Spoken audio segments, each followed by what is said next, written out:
Hey everybody, getting ready to do another stream here. We're gonna do some Pyrotoad, I think, and we'll get those cutscenes working, or at least started, and then perhaps jump into Frontrooms or Demon Fish or vice versa, or one before the other, and we'll just kind of go with the flow. But it should be fun. Hang out for a minute, and we'll be ready to roll.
Alright, we are back from the ad break. Welcome in, everyone. And so, no pirates tonight, unfortunately. Indiana Crones is having internet issues. And hopefully we don't have internet issues also. On Thursday we did, shortly after Crones did. So we'll just have to see how it goes. But yeah, no pirates tonight, unfortunately. Yeah, so I did get the newest version of Pyrotoad, so we'll be working on that. And yeah, I'm just throwing it in the right spot here. Oh, that's not the right spot. BB Studio projects, not mine, from Johnny. We'll throw it here. And that'll take a second. And then he did give us some notes on things to do.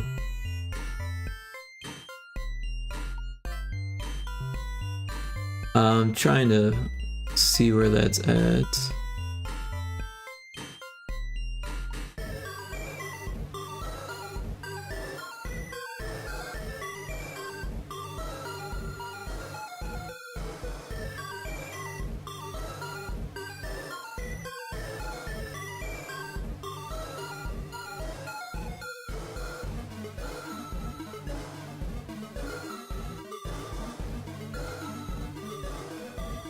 Well, I guess there are more notes on what he was writing, which is fine.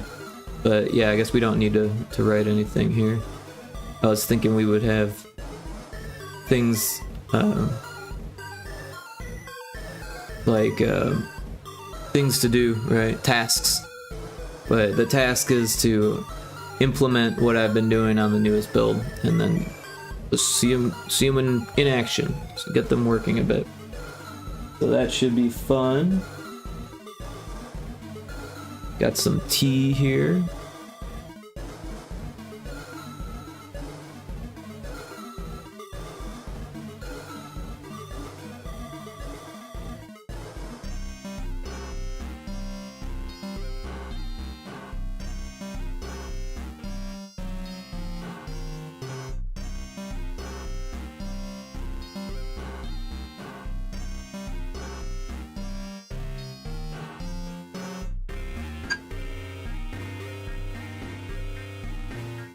Oh, Johnny's here. One thing I should mention is I made the text with MS Paint, so some of the letters might be off by a pixel, etc.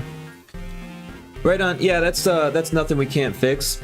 And yeah, the font that I was using is like a ZX Spectrum font that's open source, so you could easily find that online, or I could just redo the images to make sure they're, you know, perfectly tiled or whatever. Also, there probably could be some more spaces, some things in all caps, etc. Yeah, right on. Yeah, kind of like before. But good to see you, Johnny. Hope you're doing well.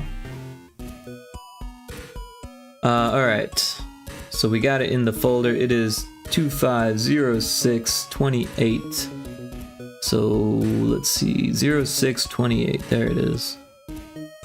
And I'm just gonna put an underscore in front of it so I know. That way I don't have to like look for it. Yeah, so we'll boot this up and take a look.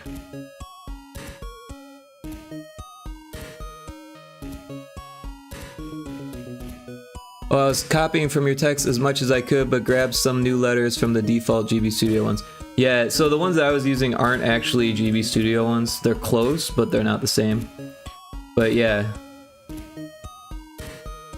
Whatever works, works. It won't be hard to make sure everything works, you know, in the grid and tiled, and try to space things out as best as possible. It's kind of difficult, right? I tried to do everything centered here, and I can see that you did your best to do that as well. But yeah, sometimes it just doesn't work that way, right? You know, and it's like you kind of have to like juggle it around and see what looks best, and then kind of space. Yeah, exactly. Like space things like this, and you know, do what you have to do to make it just look okay. It's part of the challenge with GB Studio. Yeah. So the plan for me is so these are gonna be like the as if it was like that. I see what you did there.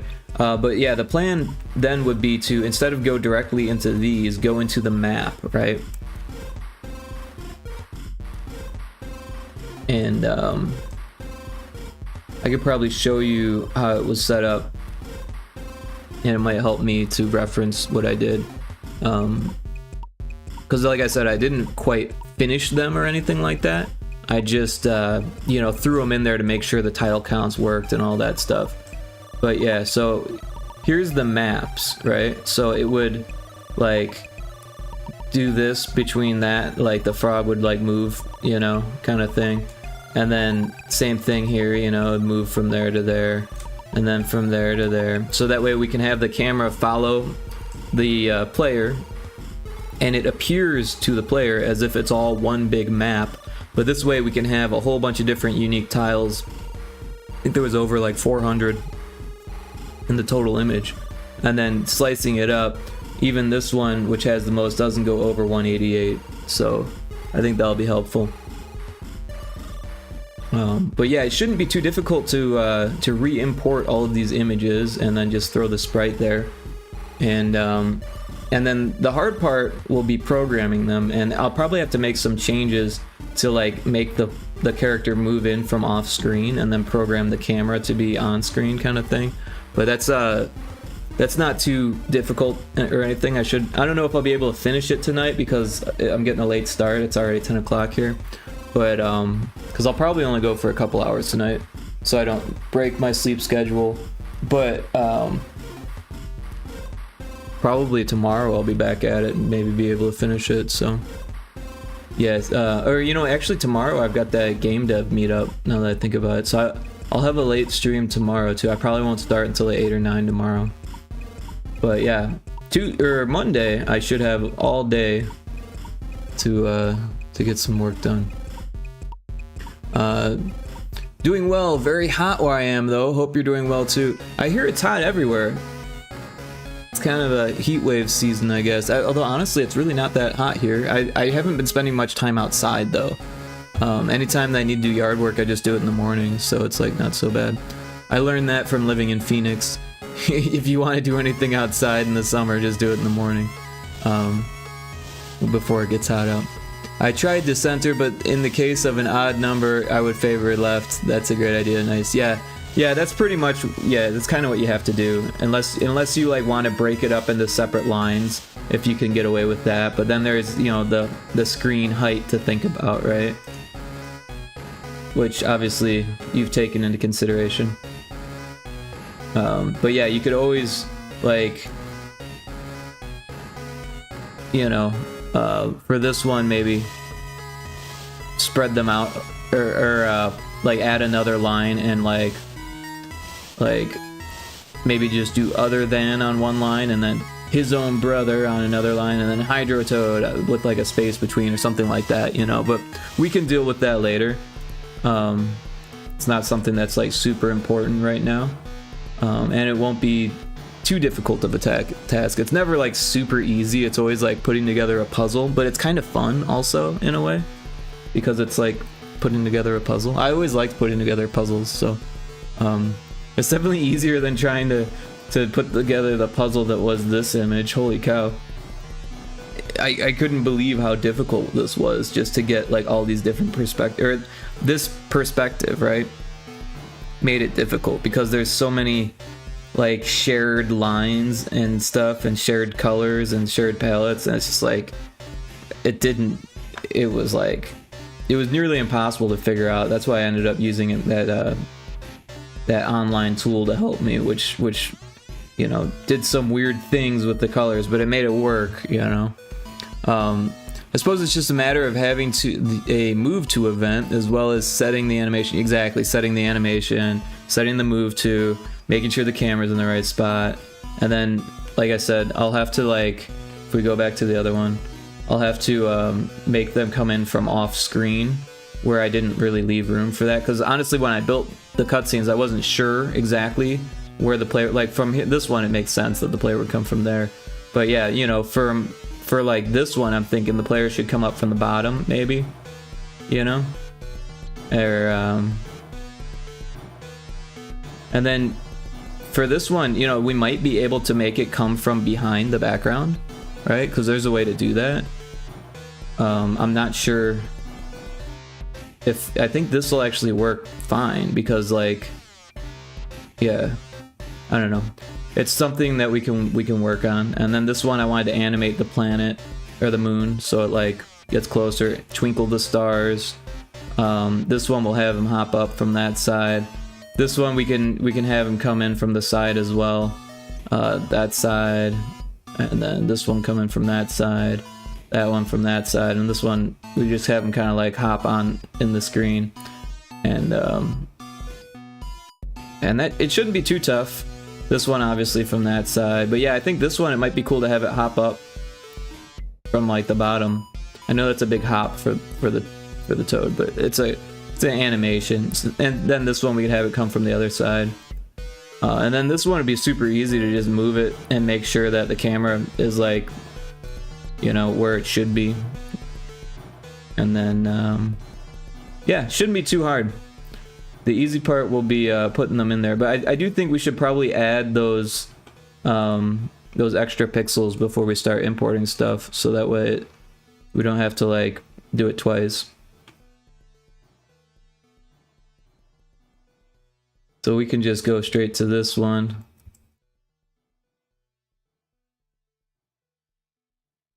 But yeah, glad to hear you're doing well. Sorry it's hot there. I'm pretty happy with the air conditioning in this place. I keep it at like freaking 74, but it still gets chilly for me. So I'm like I said before, I'm used to Phoenix where it got like super hot all the time. I could let it get as hot as 80 inside and not even be like, you know, uncomfortable.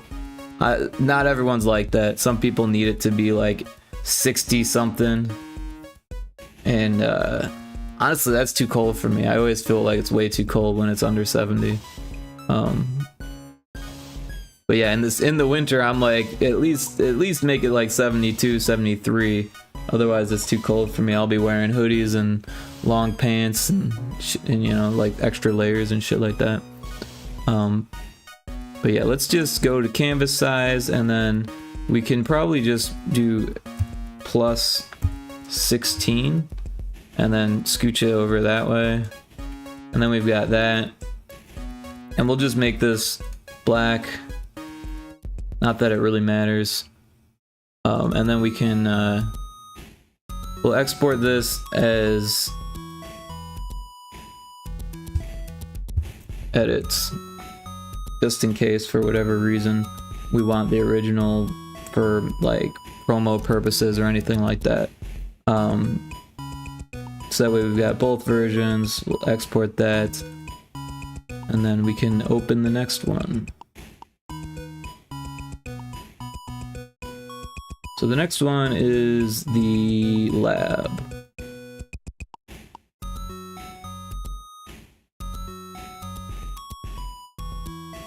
And we'll do the same thing, but on the other side, so plus 16, and then we'll hit that arrow button there.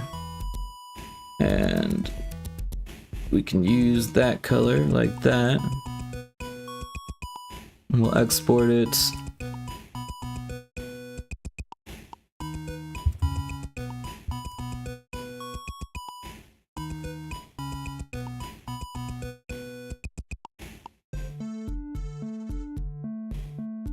But yeah, I've been pretty productive between doing Pyrotoad, Frontrooms, and Demonfish, just kind of bouncing between projects. It's been going pretty well for me.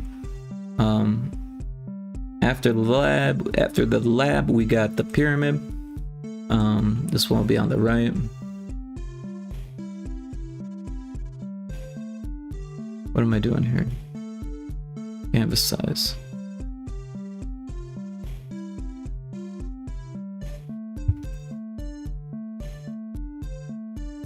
I fixed a bug on Demonfish Dead Ahead last night that was really bothering me for a long time, and I finally figured out what it was. Like, back when I first coded it, I made a mistake in how I was doing things, and I didn't realize that that was a mistake, because it only affected things sometimes. And then when that was happening during gameplay, I was like, what the hell? I didn't receive any experience after that fight, or after that fish. You know, because it does give you the experience after every fish, but then that last fish, sometimes it would just end the kernel error. No, I fixed that one a long time ago, actually. No. Yeah, that was an animation thing, believe it or not.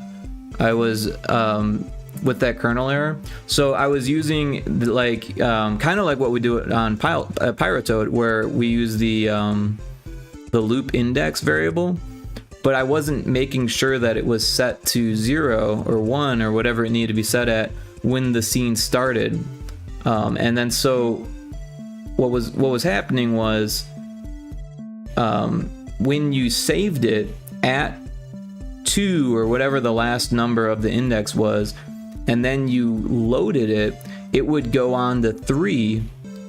And it was just a stupid conditional, because I was doing, if it equals 3, go to 4 or whatever, and somehow it would, or go to 0 or whatever, and somehow it was going past 3 onto 4, and then it would go all the way up until it would crash. And that's what it was doing, because when you saved it on the last animation frame and then loaded it, it would just go on to the next one without telling it to reset, and that was the issue. It took me a long time to figure that out too, because it was only happening sometimes, because if you saved it on the first animation frame, then it wasn't an issue. But if you saved it on the second animation frame, then it was an issue. And so that's what that was.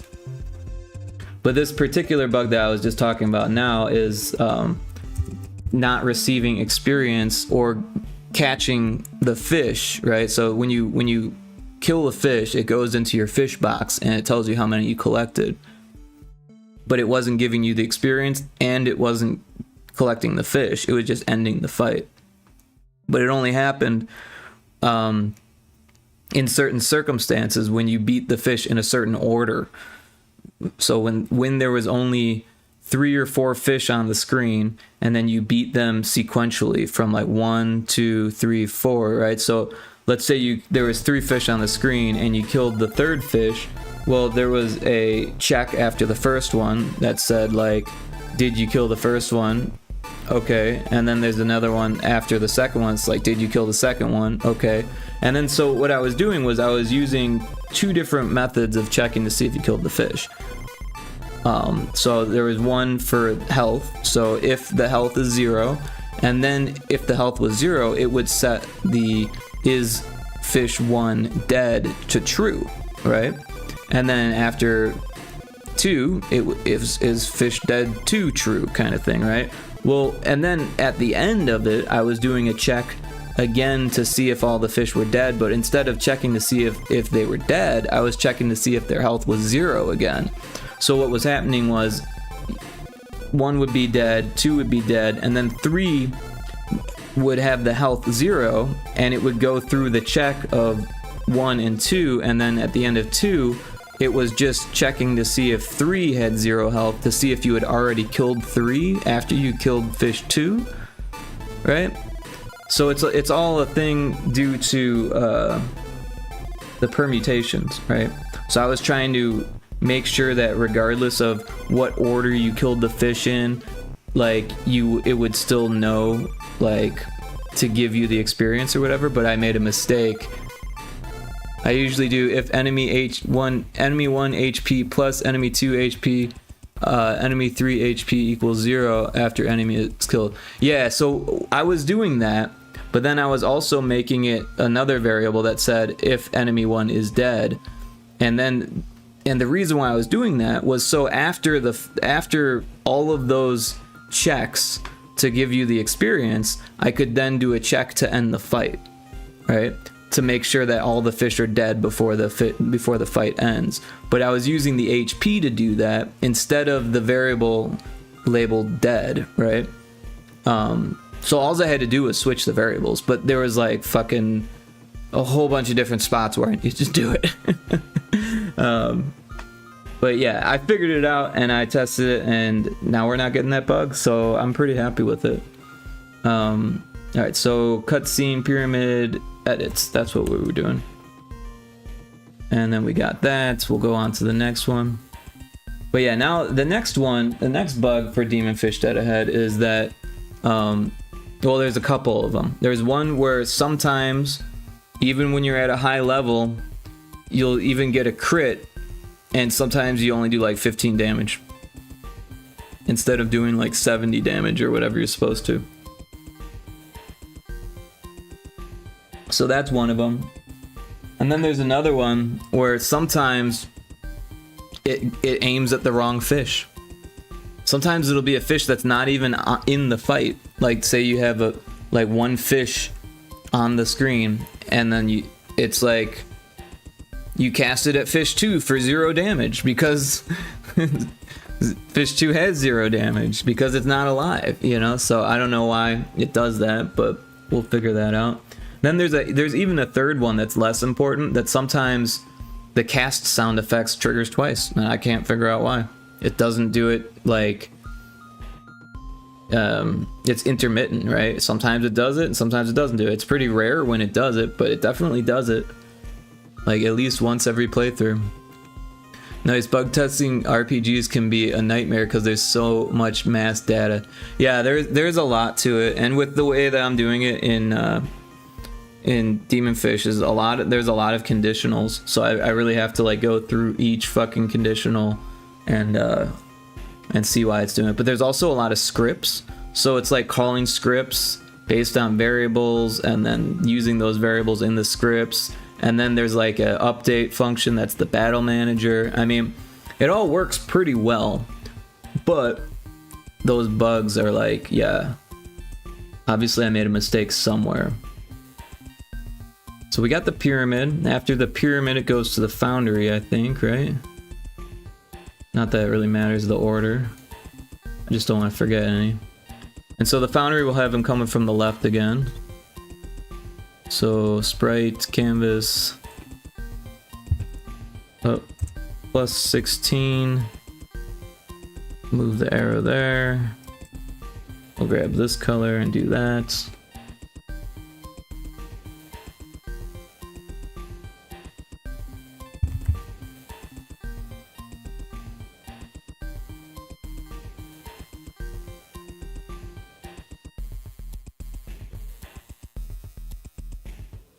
And then we got the forest.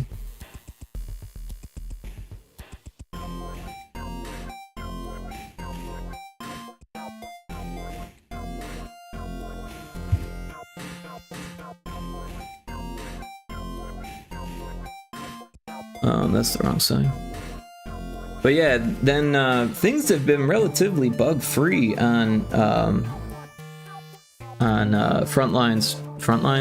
The hell is it called? Frontrooms Normalities, and it's actually been kind of a breeze to develop, probably because the game is so simplistic.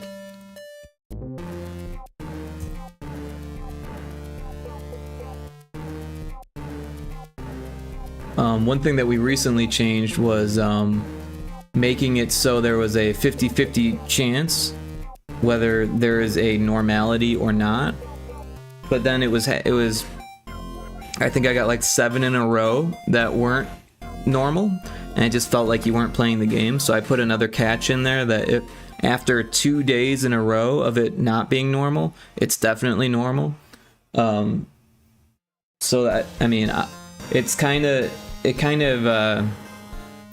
mean, if you figure that out, then it makes it easier in a way. Like, oh, I got 2 in a row, the next one has to be yes, so then you don't have to pay attention. But you know, people probably won't figure that out, and if they do, then it's only 1 day that they get for free, and then after that it's back to 50-50.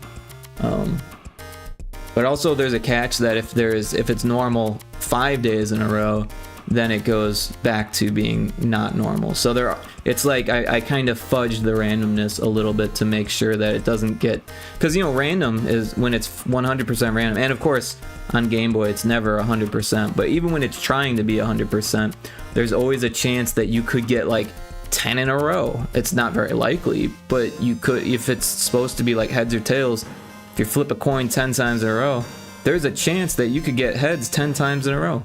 it could happen. It's not very likely, but it could happen.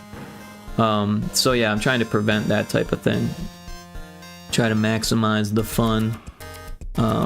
Did we export this? Nah. Oh wait, we did.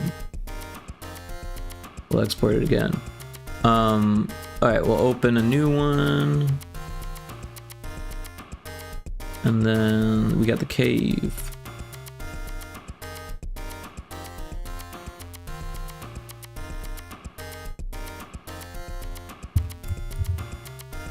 Oops, did I hit the tab button? I didn't mean to do that.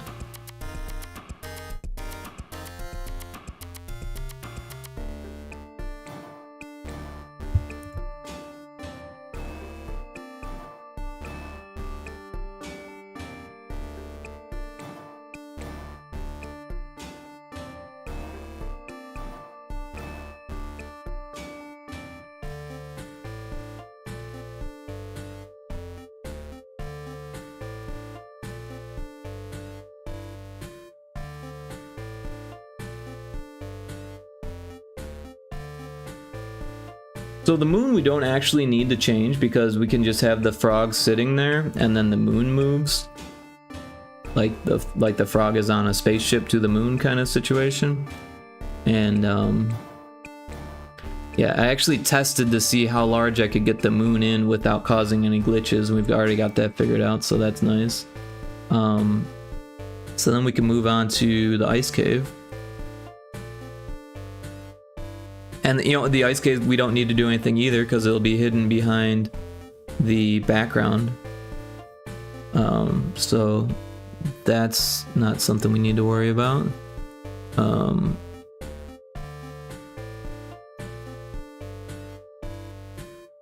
We got the cave, the ice cave, moon. We just need the clouds and the yokai one. And this, I think this, oh, and hell. So we'll just open all three of these. And alright, so the clouds we'll do from the bottom here. So we'll do, oh, that's not right. Canvas size.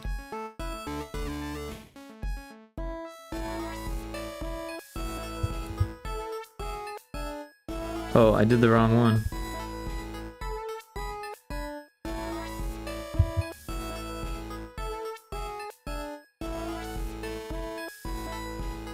Alright, and then we'll just do this like that. We'll export it.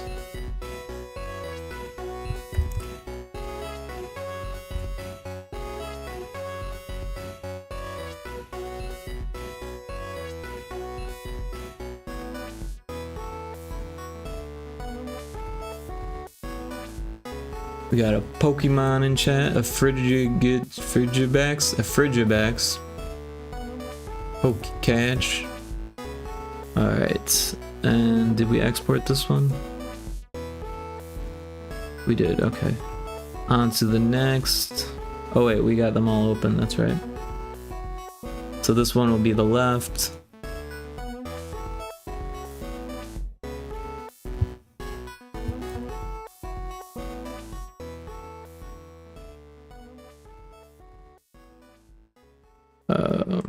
I guess it doesn't really matter what color we choose here.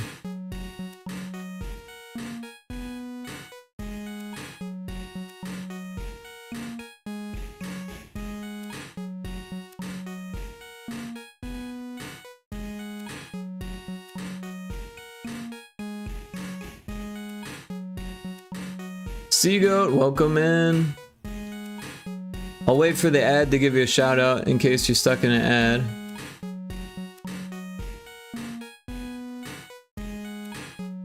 Oh, you got the lurk going.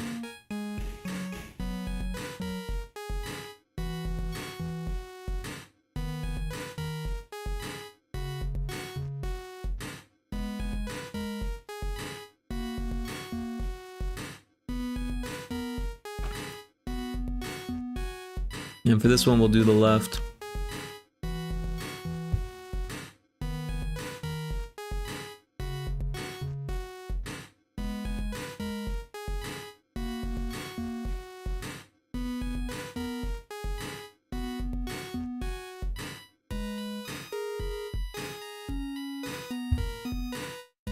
We'll call it edit 2.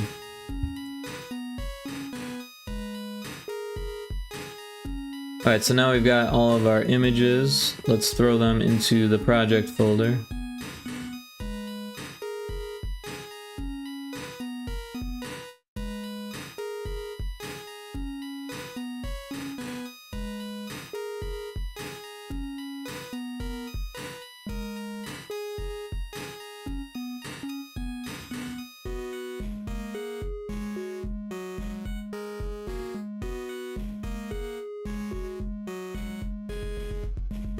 Alright, so this is the project folder, and then we've got the Pyrotoad folder.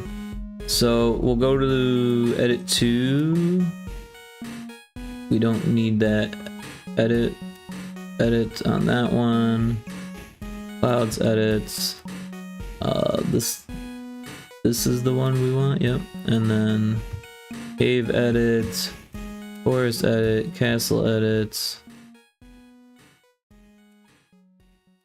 Pyramids edit, foundry edit, and lab edit. And I think that's all of them. So we'll go ahead and copy them and paste them over here.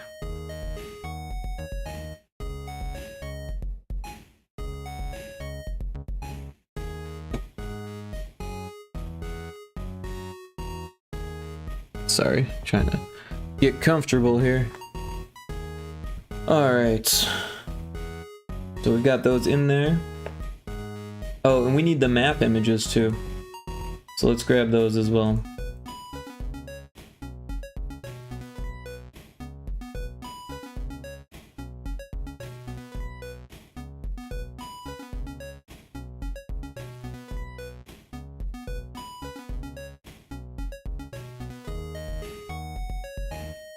Alright.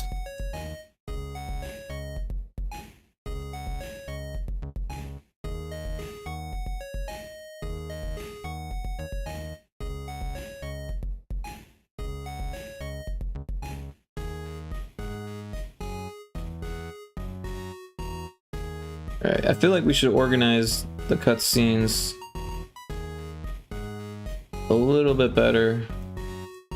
So these two we'll keep together, obviously, and we'll put them at the bottom. We'll give ourselves space for more,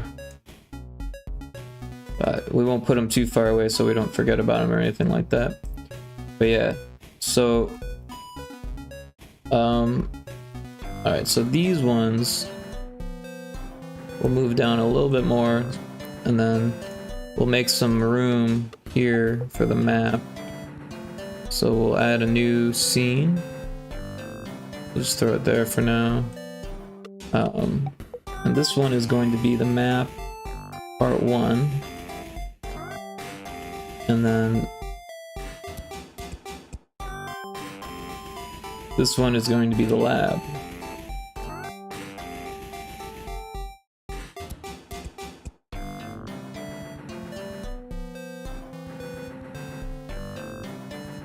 Alright, but we also need another one for the castle.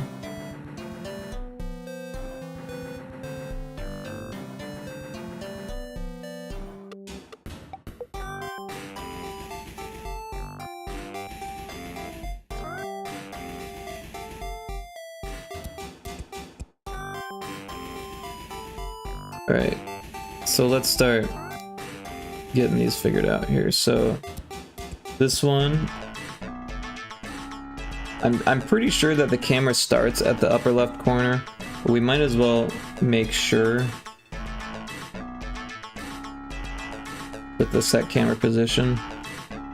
And then we can copy this and put them in the other scenes too. Alright. And then this one, it's not going to be in that position, so it's going to be important that we move it over, right? Like that. And then we'll also add the actor off screen. We got our croaker. Make it face the right direction. And yeah, I'm not sure if it will animate automatically, just telling it to move.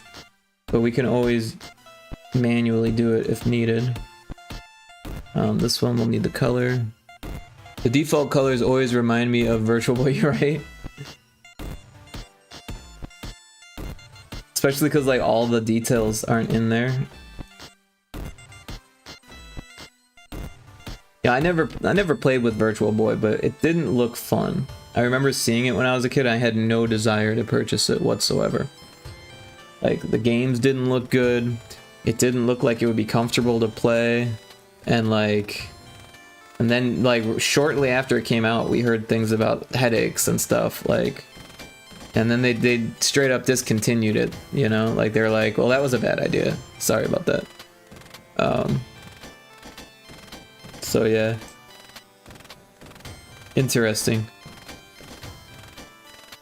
I've played a couple of games through emulation. But wouldn't it change the the vibe and the effect and stuff, right? Because it actually had like 3D, like, I mean, kind of flat 3D, if that makes sense. The Wario game and Mario Clash are not bad. I don't think I could get used to just having one color, because they were all 1-bit, right? Or were there different shades of red? Not that 1-bit's bad, but like all red and black, that just, yeah, it sounds like a headache, you know? Yeah, it's just like playing the 3DS without the 3D. But because it was stereoscopic, it actually had 3D that worked, where the 3DS just kind of like had this weird 3D blur effect. I mean, it kind of worked, but I feel like stereoscopic 3D would probably actually look more 3D, right? But yeah, I don't know. Like I said, I never played it, so we'll just copy this one and throw it here.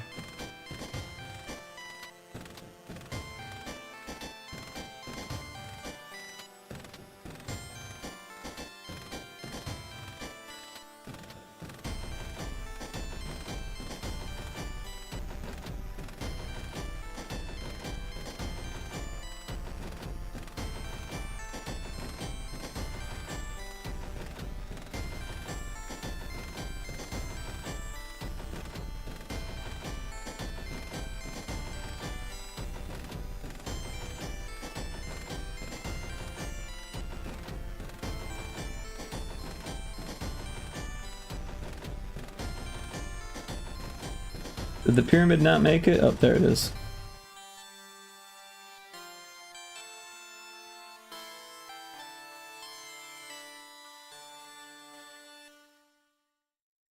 Oops. Wrong button.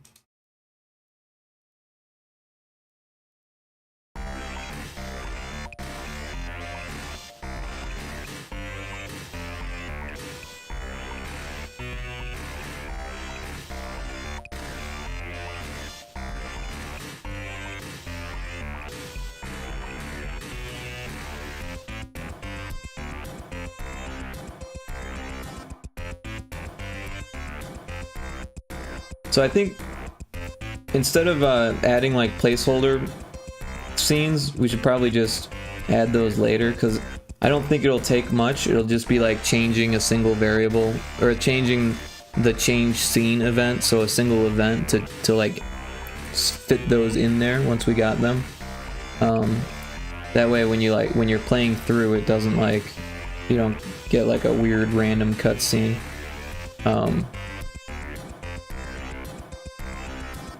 Or a weird random text thing, right?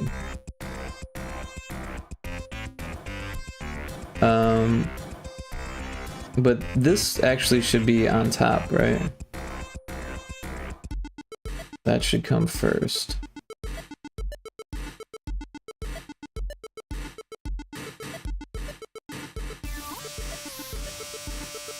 Alright. So from here, it says change scene to level 1. We're going to change it to this one. So we'll call this cutscene 2 image. We'll call it,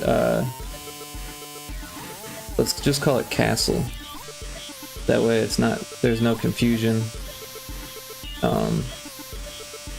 We'll call this map 1, and this one we'll call cutscene lab.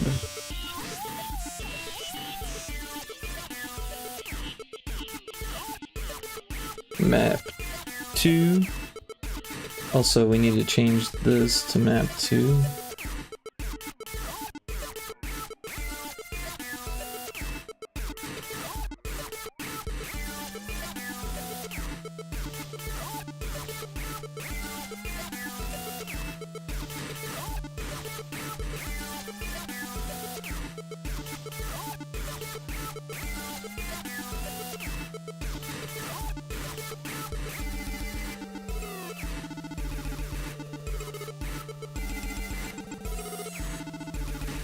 We'll move these down. Let's move these out of the way, and then we'll just move them down later. Alright, so got these. This one will be 3.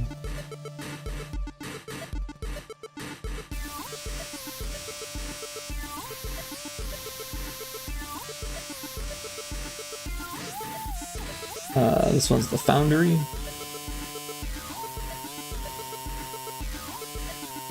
So we'll move the Pyrotoad over.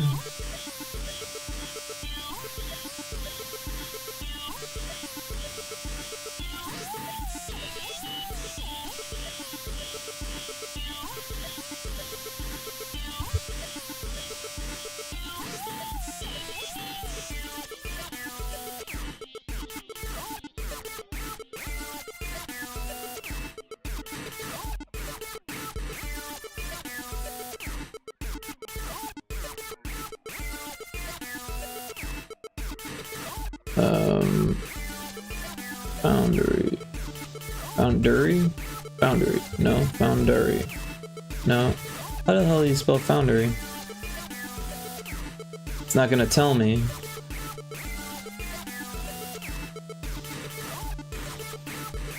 I think that's how you spell it. I need to look this up.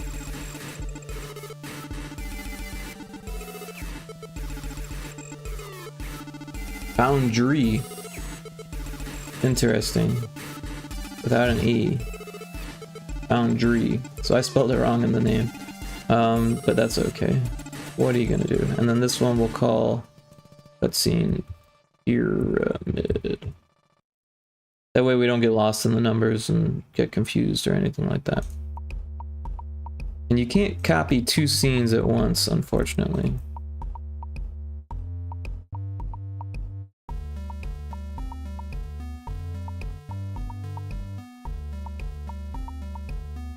The colors are not so different from OG Game Boy, just not red and green. Is there 4 colors? I thought there was only the 2 colors. Let's ask the internet.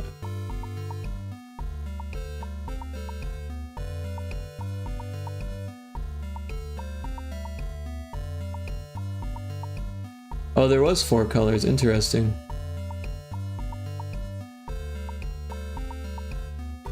But they used dithering.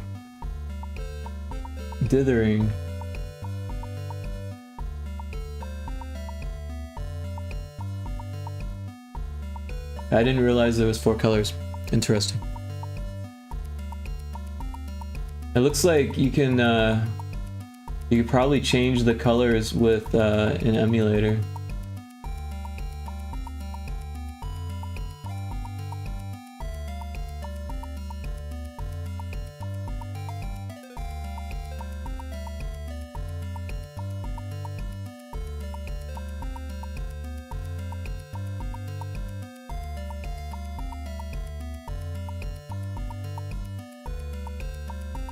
Oops.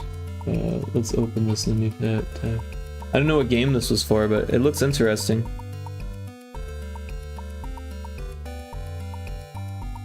Yeah, I guess if you like looked at it long enough, it probably wouldn't bother you as much. But like, it seems like it's a stark thing, like, because even with the Game Boy, it never went fully black, right? It was always like this really dark green, and then when you looked at it on the actual Game Boy itself, the contrast, you know, affected how dark it was, but it never got fully black. And also it never got fully white either, because it was always reflecting that green thing on the back. Pio says Virtual Boy. Yeah, we were just chatting about Virtual Boy. Apparently there's 4 colors. I always thought there was just 2, but there's 4 colors. 4 shades of red. Well, I guess 3 shades of red and 1 shade of black.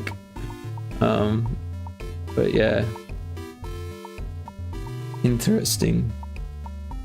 Waste of money, but cool art. Yeah, at the time it seemed like a pretty big waste of money, I thought.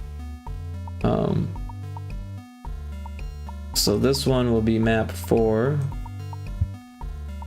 We'll change this to 4.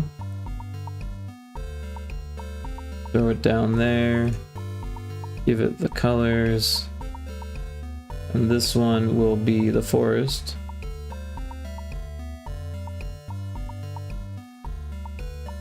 And we'll change the image to the forest.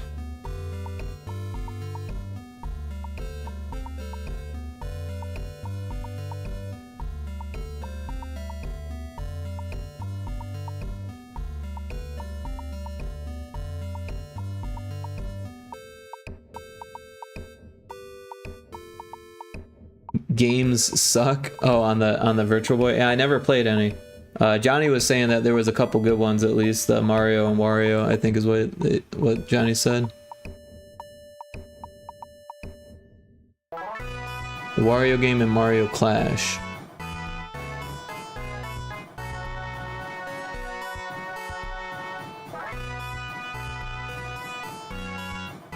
But yeah, I had a Super Game Boy when I was a kid. That was pretty cool. That was not a waste of money. I thought that was awesome. It definitely breathed more life into my my Game Boy game collection, you know.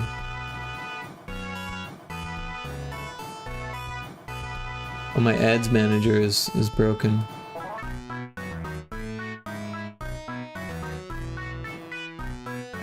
Oh, no, it's working. Just had to pop it out and put it back in. Alright, so this one's map 5, so we should name it map 5. And after the forest is the cave, so we'll name it cave. We'll give it the right image.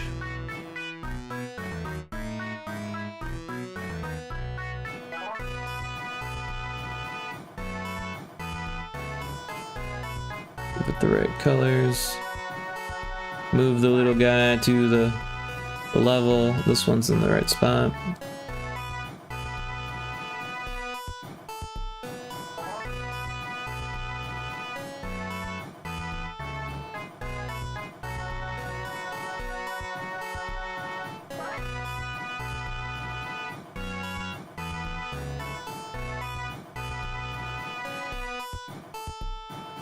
So this one's map 6.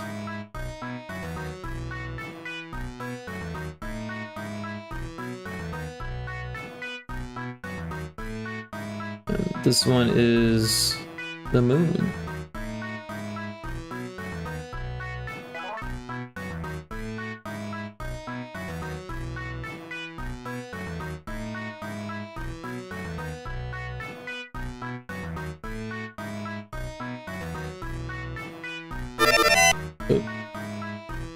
Welcome in, Dragonsmith. Thanks for checking in. Hope you're doing well.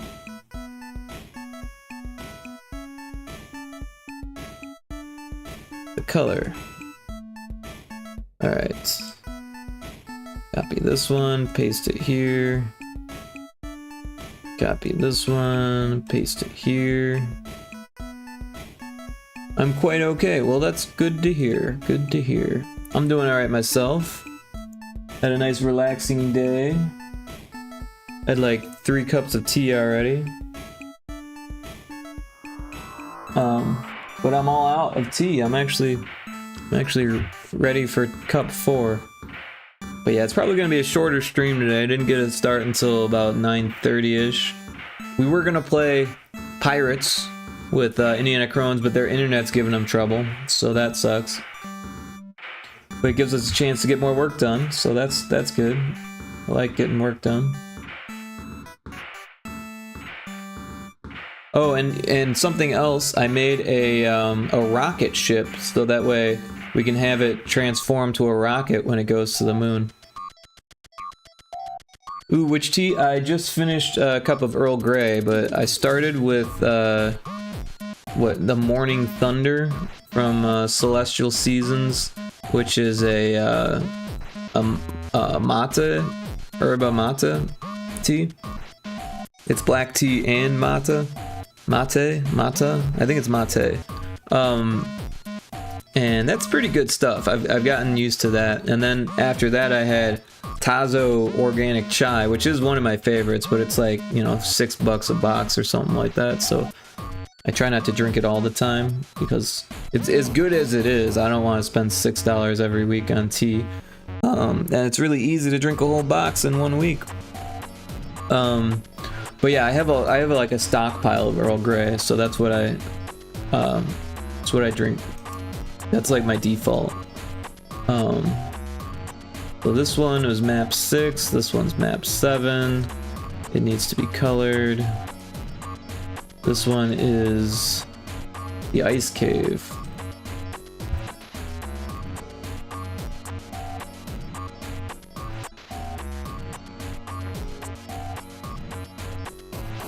Oh, I went too far. The ice cave, and the ice cave gets colors. And we'll throw that over here. And we will have to put a trigger in there that that puts it behind, and like when it exits the trigger, it puts it in front. So that's something, but we'll deal with that in a minute here. Let's finish the map and cutscene thing here. Alright, so this is 8. We'll get part 8. And this one is Hell.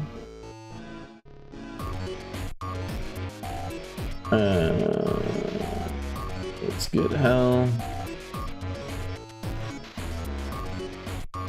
And then give it color. This one gets color. We'll move the little guy. On to the next. Paste it here. This one is 9. And that's the last one. Alright, so we got 9. Give it color. We'll start it at Hell. And then we'll copy this one, paste it here. And this one is the clouds. And we'll give it the right thing. And we'll... Uh-oh. Did we not make that one tall enough?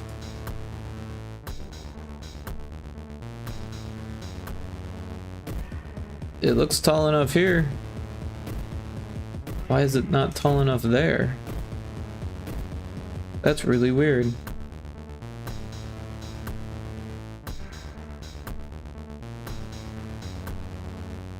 Background height or width is not a multiple of 8. Did I miss a pixel?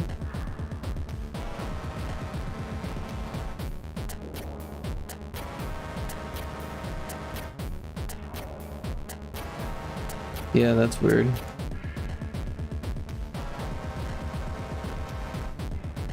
That's okay. We'll just edit or copy paste over it, and that will fix the issue. It's interesting that it does that. I didn't realize that it would do that. That's the first time I've made that mistake. Like, I knew it had to be a multiple of 8, but I didn't know that it would, like, truncate it to be a multiple of 8. That's actually kind of useful. So that way, if you, like, want to test what's, like, you know, a shape that it will accept, then you can do that. I heard about mate. Yeah, I think that is how it's written, although there's, like, an accent over the E. It's pretty tasty. And it's got like a caffeine effect to it. So I guess you can use it instead of tea, but in this situation I'm drinking it with tea. So it's like a more caffeinated tea, but I guess it's like supposed to be like a better source of caffeine, or maybe it's not caffeine, maybe it's just a better source of energy. I don't really know the ins and outs of it, to be honest. But it's supposed to be good for you compared to coffee or tea. Alright, so we don't need that. Alright, so now it's there. And we can throw the toad there. Does it not have a camera thing on it?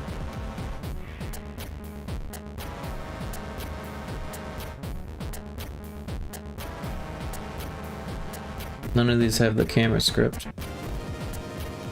Whoops. Alright, so this one has it. We'll copy it from there. That one's got it. Oh, this one has it too. This one doesn't.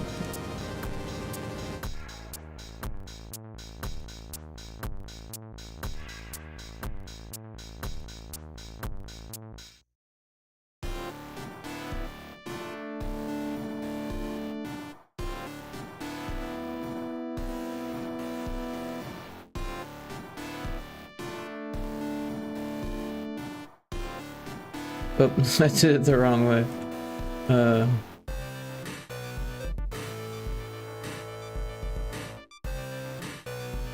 one we don't have to worry about. That one we don't have to worry about.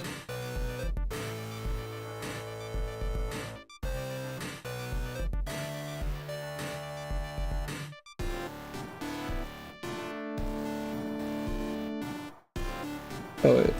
That's fine where it is, actually. We'll give this one color. Just Wall Game says get to work. Yeah, we were gonna do pirates with Indiana Crones, but his internet's been bugging out, so no pirates tonight. But how you doing, Just Wall? You want a piece of me? I was like really close to playing your game earlier today, but then time ran out, and now we're streaming. Oh no, still poor dude and his internet. Yeah, he thought he had it fixed. He's like, oh yeah, I got the internet fixed, and then it went out while we were like mid-conversation. So I guess he didn't knock on wood. But welcome in, Wallace. How you doing? Thanks for checking in. There is a Pokemon in chat if you play the Pokemon game.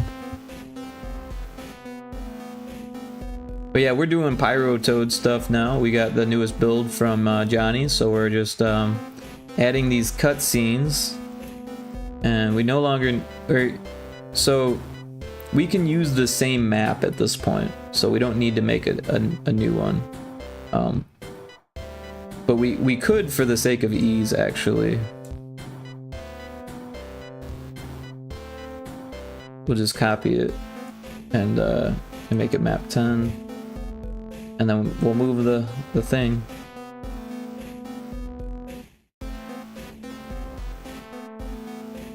Like, if we wanted to, we could make it all work on one, but that would add a layer of complexity to this particular map that we can avoid by just duplicating it. So this might be the easiest way to do it. Perhaps not the best, but maybe easiest is best, who knows. Alright, so after the clouds, we've got the yokai. Excuse me. And this is the last level. Oh, did we not copy the camera?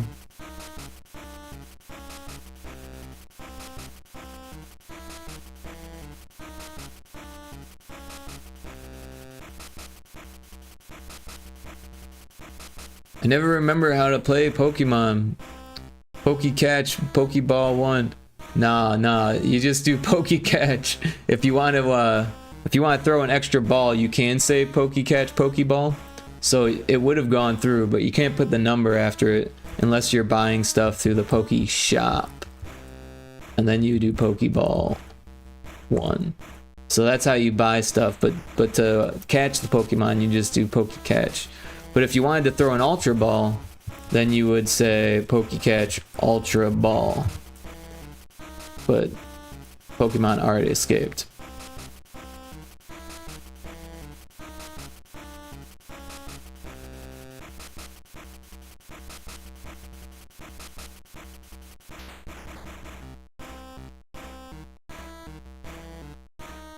Alright, and that's all we need for the maps because this one's gonna go there and it'll start here, so that's fine.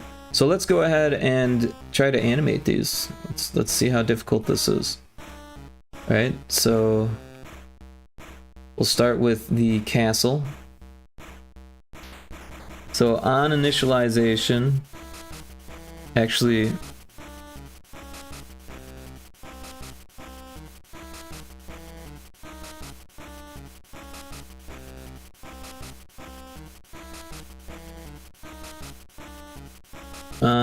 so what I'm thinking is that we use a state machine.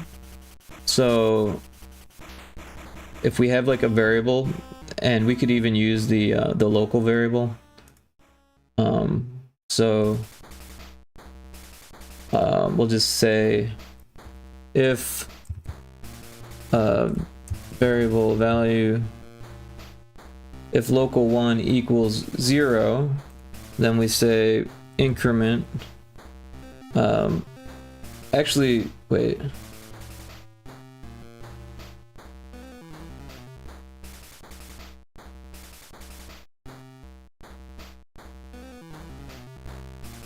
Yeah, then we increment. I'm just thinking about the best way to do this. So we increment it, and then we'll move the player. So we'll actor move to.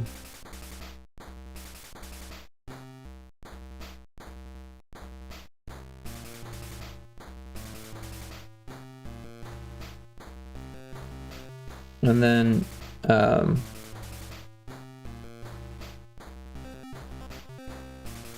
honestly, that should be all it takes for this one. So Ari Boops, welcome in. Lurk, if you miss me too much, just tag. Well, thank you for dropping in. I appreciate it. Everyone should check out Ari Boops if they haven't. She plays a lot of Guild Wars, but she also does pixel art and some really cool stuff. Very kind person, and thanks for dropping in. Appreciate you being here. Thank you for the lurk. So let's test this out. If we set this as the starting scene, and then we want the player to be transparent as it is, so that's fine. Doesn't matter where the player is.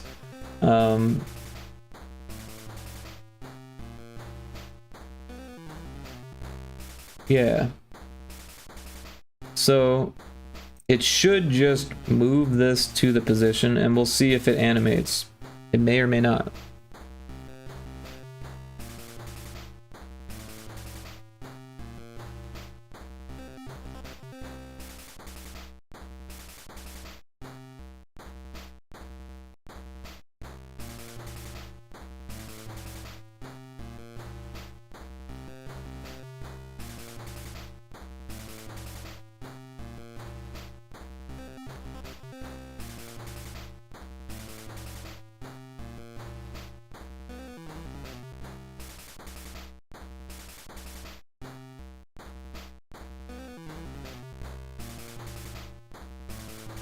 Foster, I just saw you in here. Thank you for being here. So have you tried mystery games in GB Studio? I have not. I'm not like the biggest mystery person.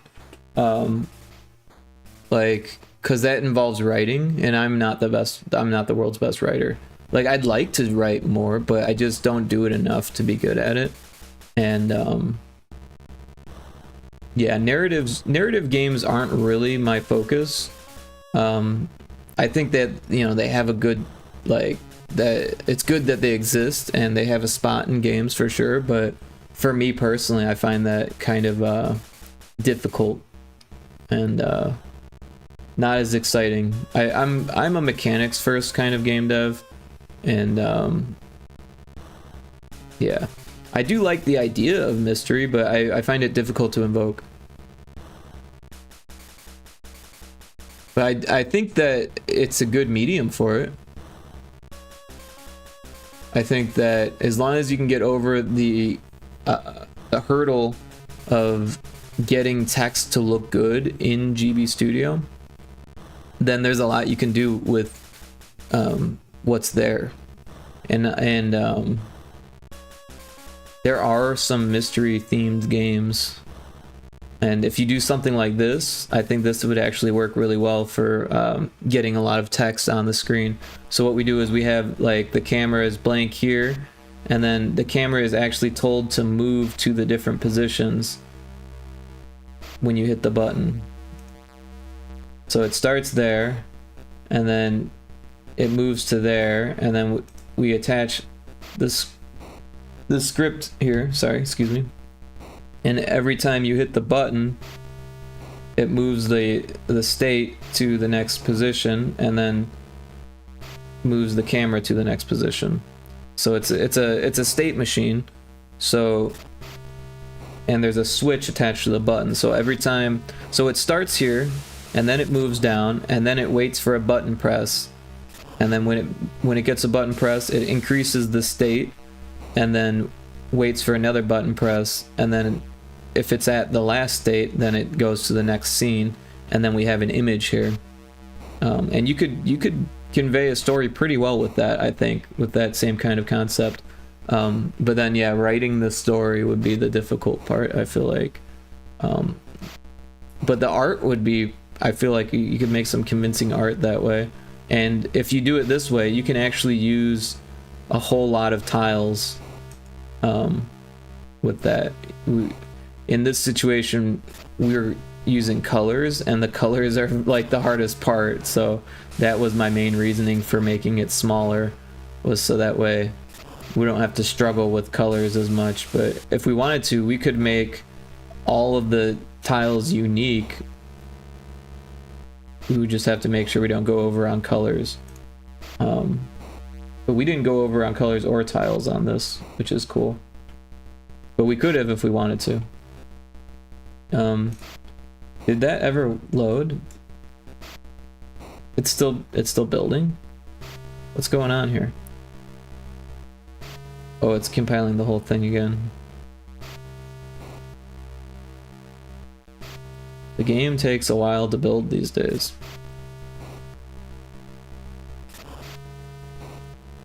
Mind animation complete. What does that mean, just while you're animating someone's mind? By the way, there's an ad coming up and I can't stop it. We're all out of snoozes.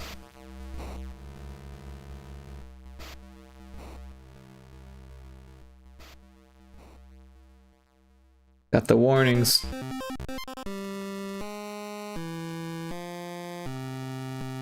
Can't stop, don't stop.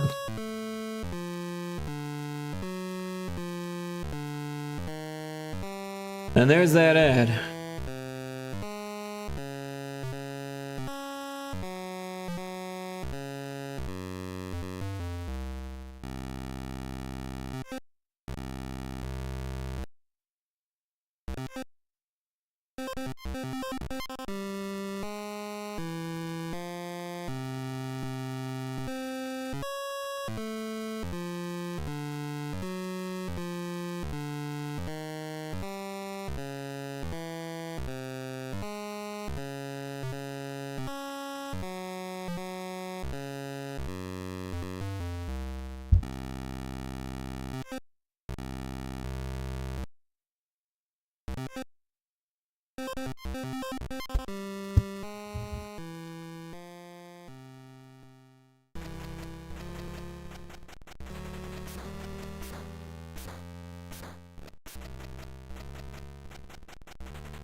Ad break's almost done.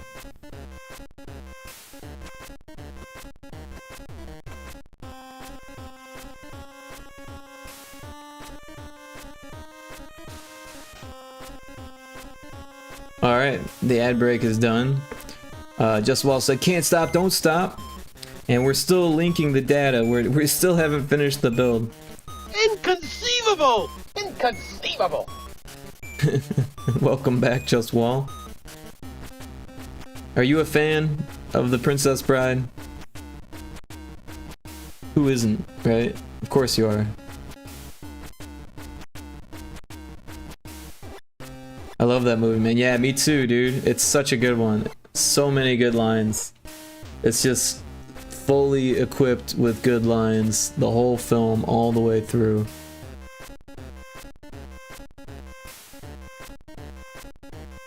As you wish.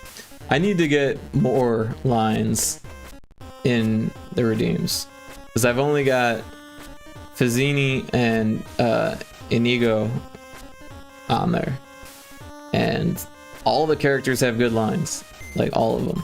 So I need to like get down on that. Dude, this is taking so long to build. It's crazy. Oh, it did it. It did it. Does it tell us how long? Oh, and I wasn't paying attention and I missed the thing. It took 8 minutes and 8 seconds.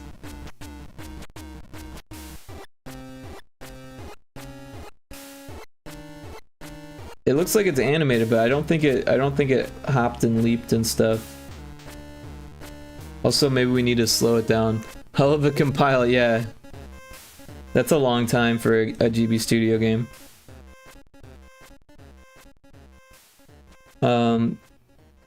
So we gotta do it again. But it has the build cache now, so it won't be so bad.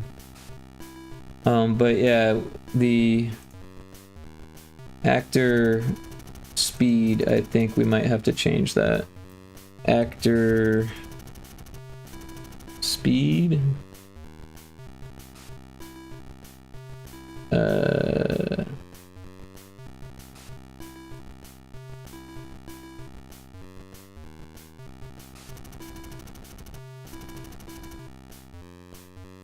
I'm like clicking on the wrong shit here. This thing. Does it have... Oh, here's the speed. Movement speed is 1. We can make it slow because it's for a cutscene. There's a mousehold family.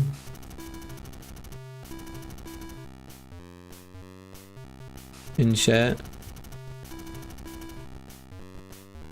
Alright, so let's build it as a ROM. So that way we can test it over and over again. But the build cache should be built already, so it shouldn't have to take 8 minutes again. And we did change the speed.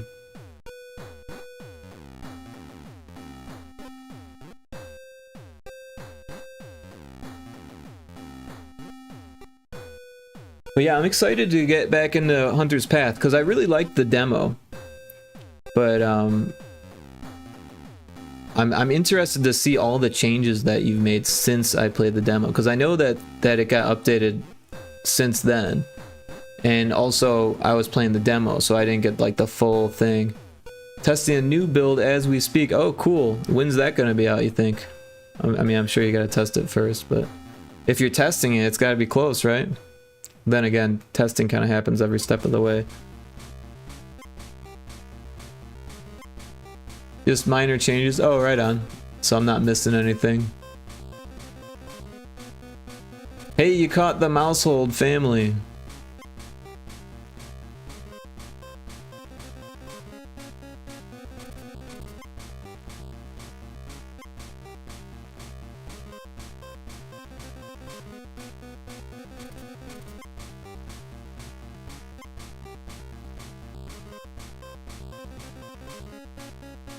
But yeah, see, it's almost done building already, so it's a much better thing. Wonderful, I now have that Pokemon.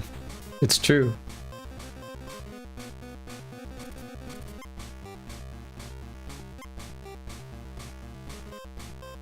So yeah, if you scroll down on the stream, there's this extension here. Pay no attention to how much money I have, or how many Pokeballs I have, but you can go to this little thing here, and I have 775 Pokemon. You can see all the ones you've caught here. Oh, I've got a level 25 Onix. I think that's good. They're not fast and they have bad special defense. They have a bad attack, but they have a good special attack and good defense and good HP.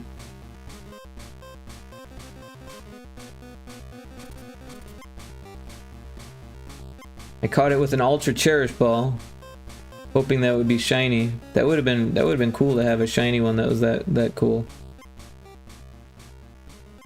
But yeah. Anyways, if you're ever curious about that, you can always check out the extension.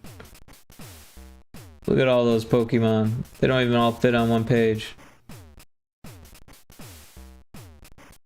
And then you can do them by level, right? So the Onix is actually my highest level Pokemon. But also Igglybuff, Krogunk. Hey, that's a frog one. That's cool. Look at that, it's animated too. But it has bad everything except for average defense and good speed. But it's horrible special defense. And then we got the Bunnelby, which has perfect HP, good attack, bad special attack. I don't know how to do any of the battling stuff. One of these days I'll have to try it.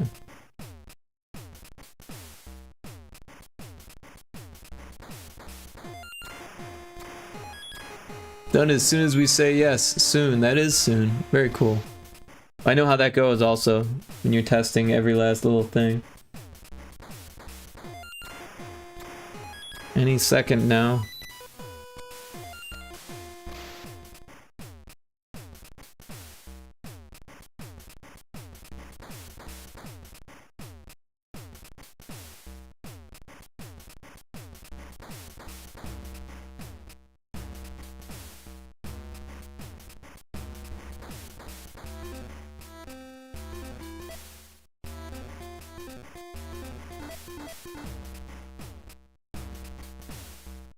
Any day now. I just caught something that probably has been around for 6 months. Wow, fix it up. Alright, so here's the ROM. So now we can test it over and over again. And look at that, it does animate on its own. So we don't have to animate it. So that's what I wanted to test. Also, we now have a good speed for cutscenes. If we hit the button, nothing happens. No, we gotta hit enter. Oh, I was hitting the wrong button. So we can reset it. Oh, I'm hitting the wrong buttons again. There we go. So it might be cool to do a sound effect.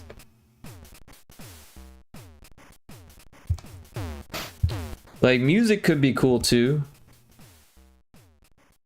I just noticed there's a color difference there. But it actually looks kind of cool.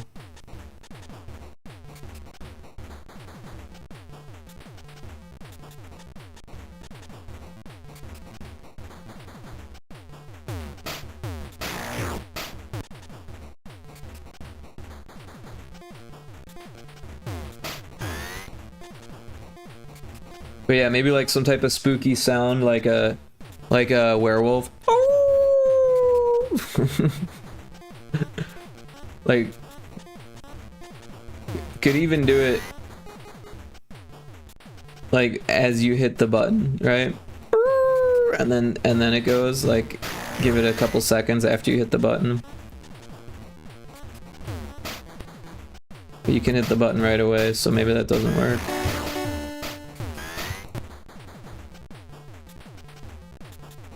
Maybe it just happens when you get to that point, which would take some timing, but be worth it in the end, I think. And yeah, the stars should twinkle, so there's that. But yeah.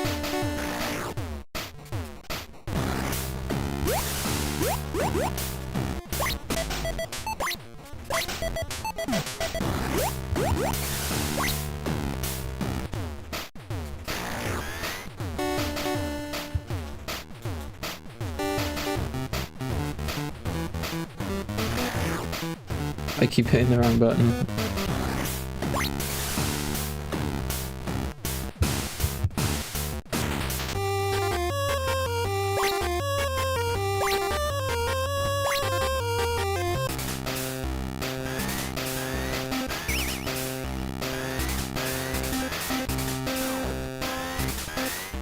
But yeah, another thing we should probably think about is making it so the passwords send you to the cutscenes.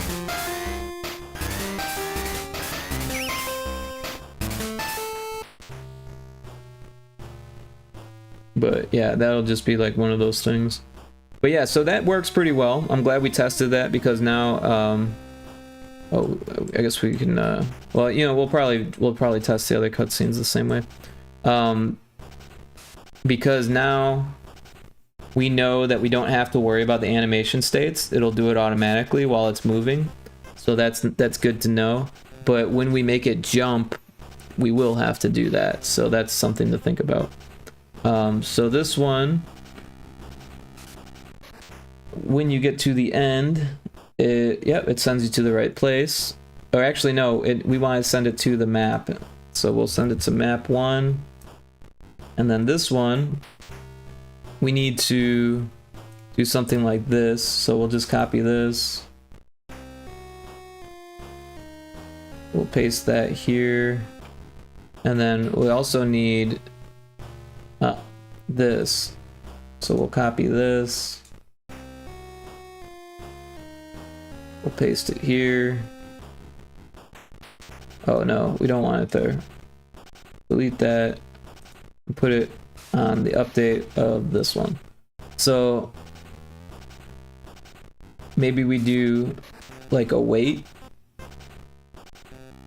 before we move it, so that way you can see it at the castle for a second.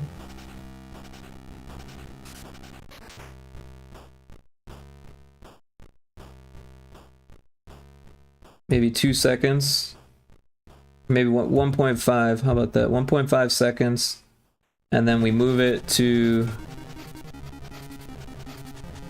We want it to be diagonal. We'll move it to here. And then copy the event and move it to here. And then once it gets to there, we'll have it change direction.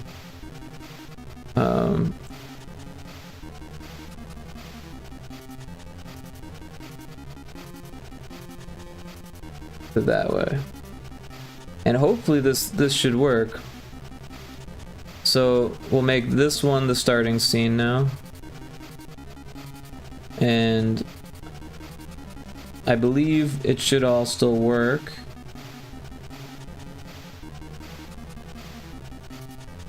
It'll change it to that scene.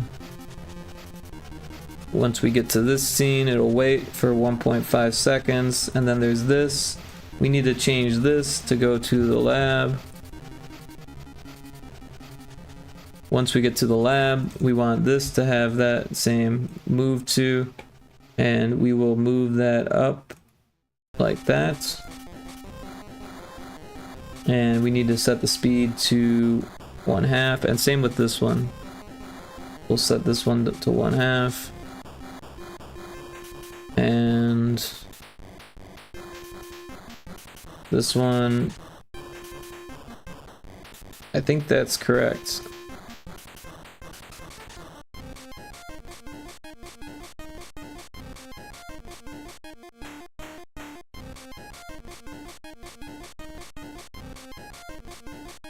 Alright, so I think we can try it. We'll export it as a ROM again, so that way we can restart it easily without having to reset it, and well, I guess, yeah, resetting it wouldn't even take us back to where we want to go, so. But it looks like we'll have to do some building again. We want to make sure we get it done right, so that way when we do things on the next one, we're not just like replicating issues, you know? That way we know we're doing things right on each time. It's sometimes it's easy to screw up on accident when you like are overconfident in how things will work, and you say, oh, this should work, and then you do it that way on every single scene, and then you test it and you're like, oh, that didn't work on every single scene. So, you know.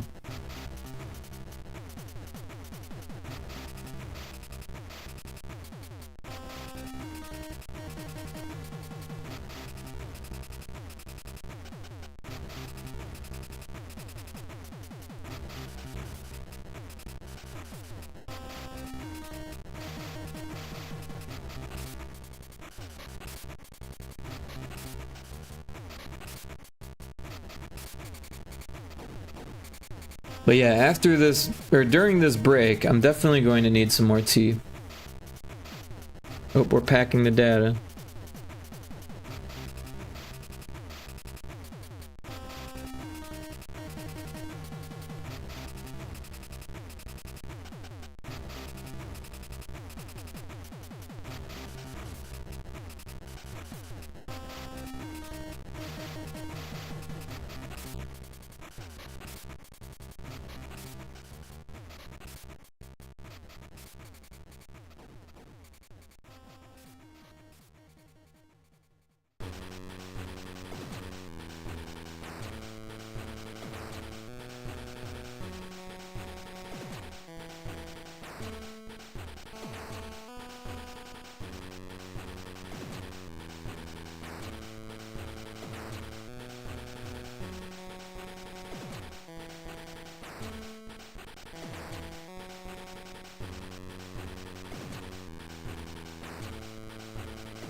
We got a low kicks in chat, or a low kicks.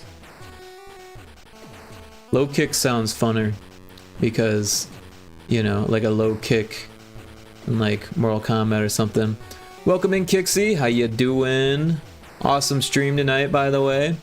Everyone should check out Kixie if they haven't yet. Give her a follow. She plays indie games on Saturdays, and it was actually quite a bit of fun today. So you missed out, sorry about that. But next Saturday, you don't have to miss out. You can be there next Saturday. Just check her schedule, give her a follow. And how you doing today, Kixie? Welcome in. Good to see you, and thank you very much. Absolutely, Kixie. And it's always great to see you. A lot of fun on the fishing stream.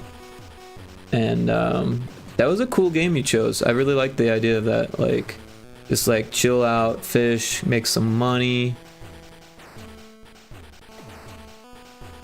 And I can tell that you really enjoy that fishing idle game too, and that's always really cool when you can kind of you can sense someone's enjoyment in a game, you know what I mean? I like that. Pyrotoad hopped and burned his way. A little loud.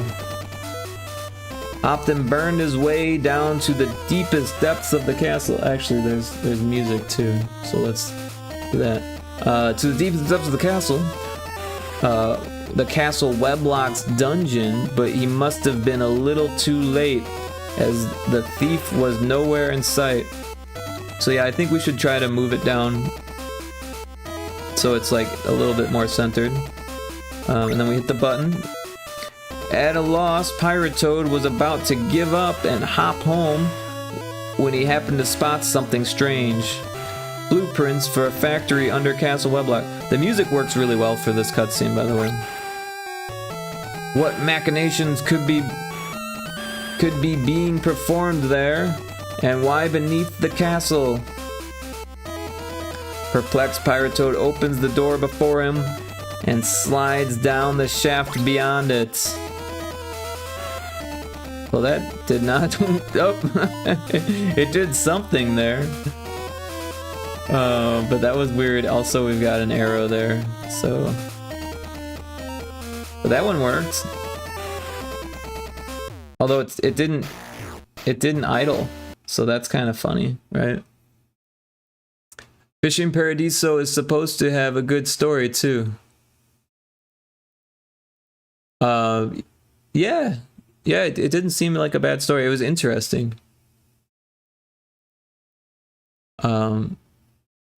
Yeah, I was talking to Kixie about Hunter's Path on her stream, and she didn't realize that you had been working on that and came out and released it. But yeah, what was that? A couple months ago now, maybe, or about earlier, or about a month ago, maybe. Was it about a month? Not long ago. So you're not too late, Kixie. But yeah, I haven't had a chance to play the full release yet. So this one was doing something funny. Oh, so this needs to be transparent. So that's what that arrow was.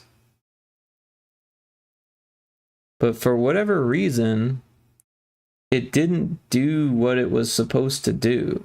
Like, it just vanished. Which is weird, right?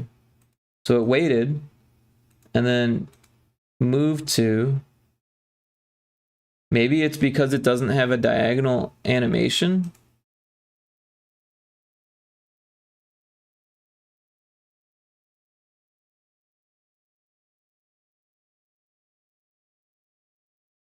Wait.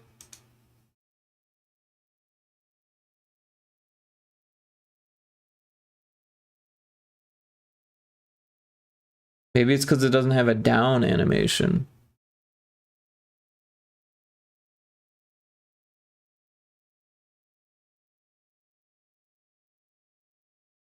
I think that might be it. Let's check out on sprites here. A couple weeks? Okay, yeah, so not even a month. But yeah, congrats, Just Wall. Awesome work. I mean, I haven't checked out the full game yet, but I had a blast with the demo. I actually streamed the demo, and you missed it. Where were you? Where were you, Just Wall? No, I'm just kidding. I didn't really tell anyone that I was going to, so it's not on you, it's on me. So let's find Croaker, and then so we do have idle and moving, but there's no moving down. I think that's why. Probably because it's a platformer one. So I think we just need to not use diagonal, and we'll do horizontal first. So it will move over and then it will move down.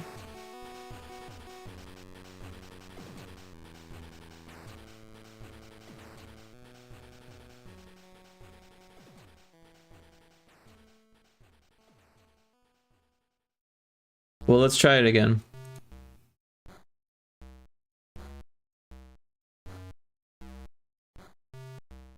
Did not know that. Very cool of you. Making games is fun. Yeah, if you're interested, you can check out the VOD on my YouTube channel, but it might not be that useful for you, considering you're already, done. And I didn't have any issues. I don't recall. I think I figured out things pretty well. I figured things out easier than Indiana Crones. I was watching him play, and I was like, how are you not figuring this out? But, it's always like that with game dev. Sometimes people figure things out quickly, and sometimes they don't. And sometimes it's just your mood, how tired you are, like all those things. Like, if you're distracted, like all of that can make a difference on how quickly you figure things out, or figure out the design, or do the things, Making games is fun. Oh, hell yeah, making games is life. But yeah, I always think about, what would I do if I wasn't making games? I think I would be a cartoonist. I think I would have gone more in that direction, because I was already going in that direction before college, and I actually made a couple small cartoons, like, or just like single episodes, or 2 or 3 episodes or whatever, and they weren't great, so I don't have that stuff anymore. Actually, I think I do still have them, but I don't show people them. I also have made a few animated things, lol. So maybe we should work together on an animation, Just Well. I have this really great idea for an animation. Maybe we should partner up, and maybe we could get Albatross in, Wirehead Albatross, and maybe some other people too. Just create like a team of people, of game devs, to make a cartoon, right?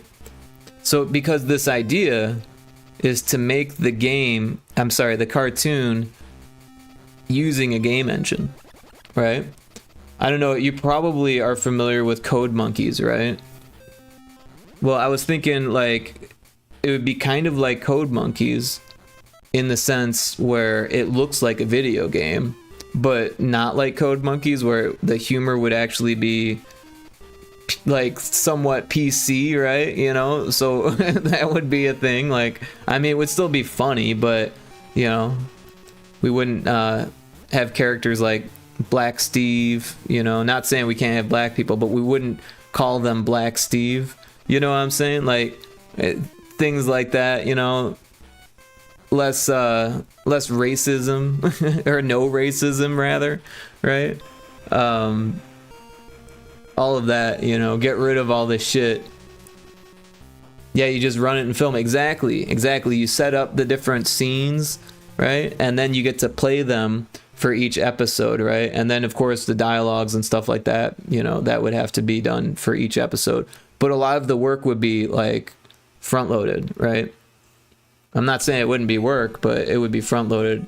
There is an ad coming up, excuse me, and we don't have any more breaks, and I need to make tea, and this is building anyways. So I'm gonna take a break, we're gonna make tea, we'll come back, and I'll keep talking about my awesome, cool cartoon idea that may or may not ever happen. But yeah, I'm gonna make tea, and then we'll test this game.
Okay, I've returned with my tea. There is a Pancham in chat.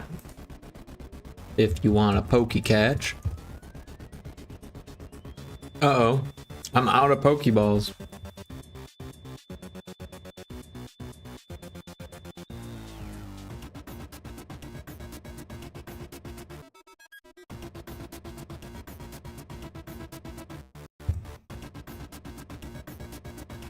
Pixie, you spelled Pokecatch wrong. I do that all the time. Update live, woo! Oh wow, that was quick. I thought you said you just found a bug. Did you fix the bug already? That's insane.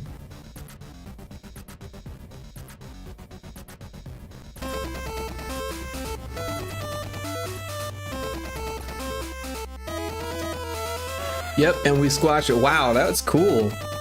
You just found it, and then you fix it, and then you update it, just like that. That's fucking cool. Nice work.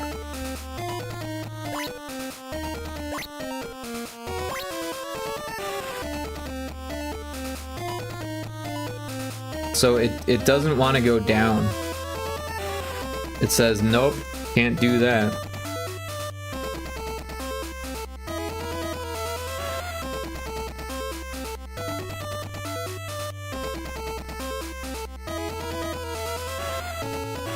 And then for some reason, it doesn't continue to animate there. Not really sure why.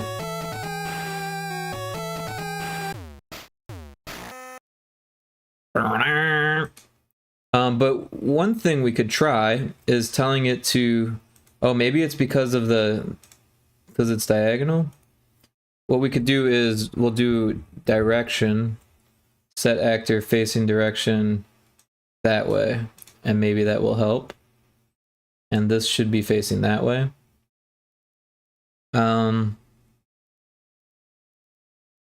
However, the only way that I can think of to fix this is by making a whole new sprite of the same thing. Can you copy paste?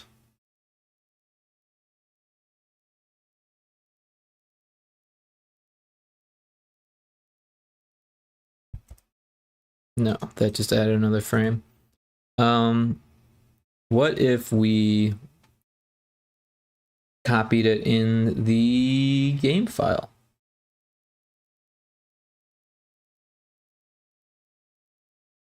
Let's get the music back. Might take a second. Oh yeah, man, we are able to tag team things. While he was fixing some issues, I was getting all the update media together. Cuts the time in half. Awesome. Yeah, that's cool that you guys have a mutual time that you can work on things, right? Because I know that's tough working with people in Australia. I've done it before. I had a teammate in Australia and I was in Phoenix, and it was rough. That's part of the reason why it didn't work out in the end, was because like the only time we could chat about things was either like when he was just waking up or like when I was going to bed. And yeah, it was tough. I think that's how it was, right? Or I would like stay up late and then we could chat, kind of thing. Or he'd stay up late and then we could chat, kind of thing. Yeah. Weekend nights for me are his mornings. It's Sunday morning there now. Yeah, exactly. So with Johnny, it's kind of the same thing as what you've got, right? Because Johnny's in Japan. So it's very similar. I've kind of adapted my schedule to be able to work with people overseas because one of my clients is in the Netherlands. So that's a thing. Yeah, almost the same time zone. Yeah, I don't know how exact that would be, but yeah, for sure. Similar area. All right, so what we're going to do is we're going to make a new croaker. We're going to make a croaker 2.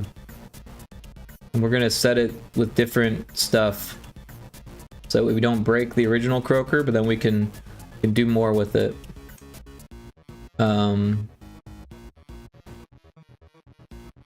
Where is what I'm looking for? Should be called croaker. There it is. So we'll make a duplicate. So we'll copy it, we'll paste it.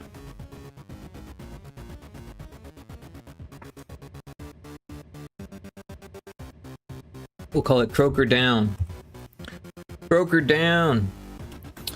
So Croaker Down, it's going to have all of its things the correct color, which is kind of a pain in the butt. It's gotta happen.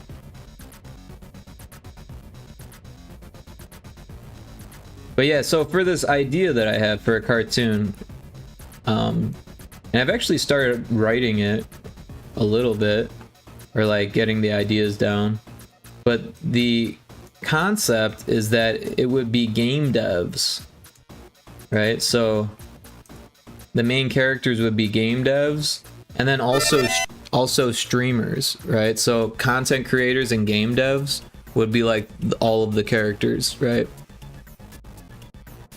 Gotta make social posts, wee. Thanks for checking in, Easy Perp.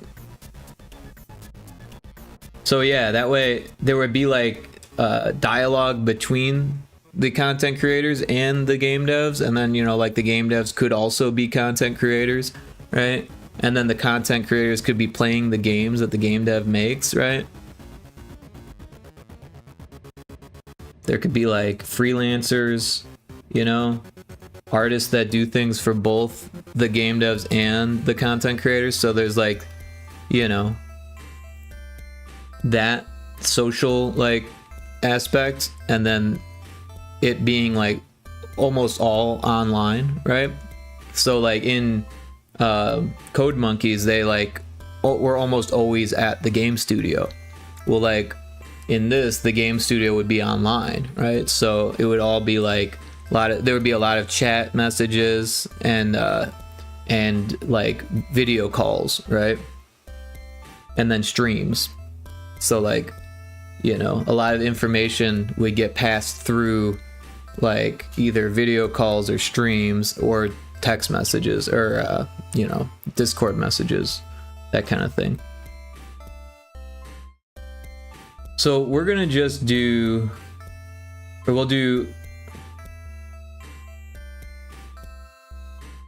if we do fixed direction, no, we want fixed direction and movement, but we want 4 directions and movement is what we want. And then we'll flip left and right, so that cuts down on them. But we want idle up to be the same, right? So let's take a look at this.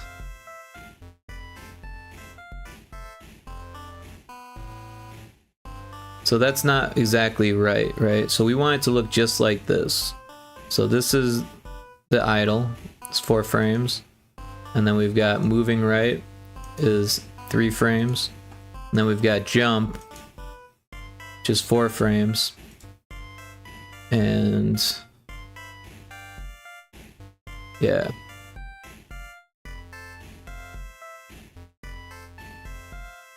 So we don't need climbing, but we need jump, moving, and idle. So idle is just those 3 frames.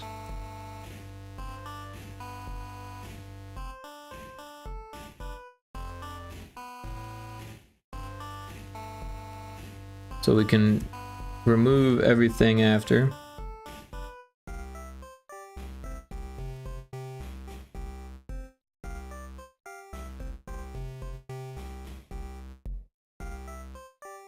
And then we'll I think you can copy frames, so we'll paste frame by frame. I think it pasted at the front though. Or no, it didn't. And then we'll copy this one. And okay.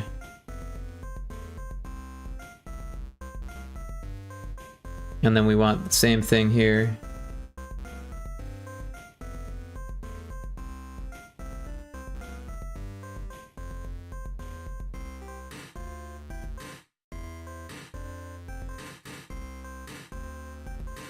All right, so we got the idles, and then we've got move, which is all going to be the same.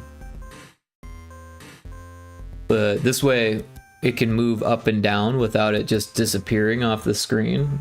So it's a little bit of a pain in the butt, but we need to get those movements now. So let's do, so I think it's the last three, or maybe it's, I think it's these three.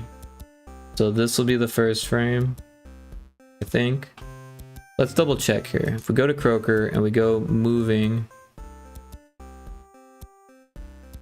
Oh, interesting. It's not that one. It's this one, and then this one, and then that. So it's the last three.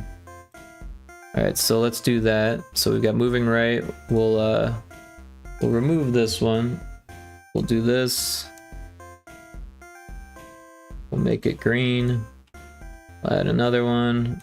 It'll be this one. We'll make that one. Oh, shit. We'll make that one green. We'll do this one. And that will be this.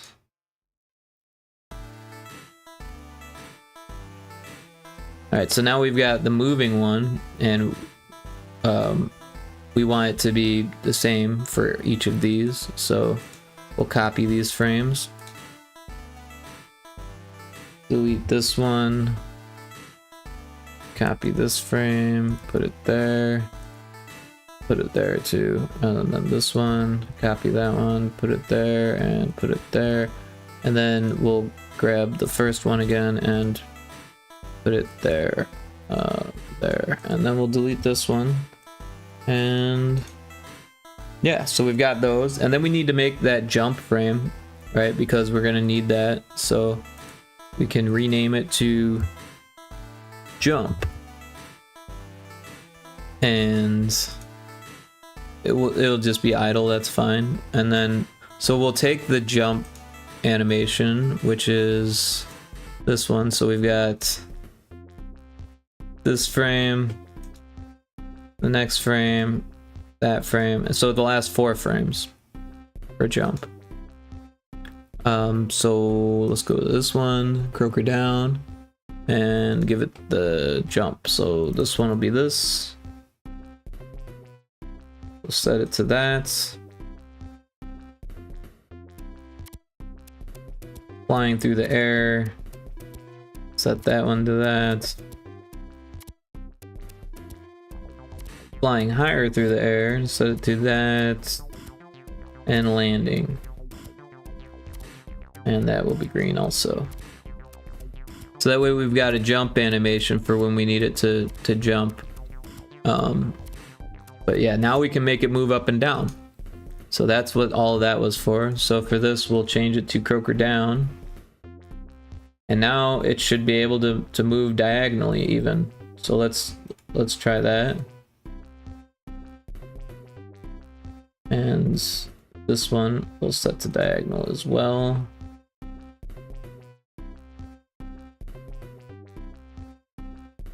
And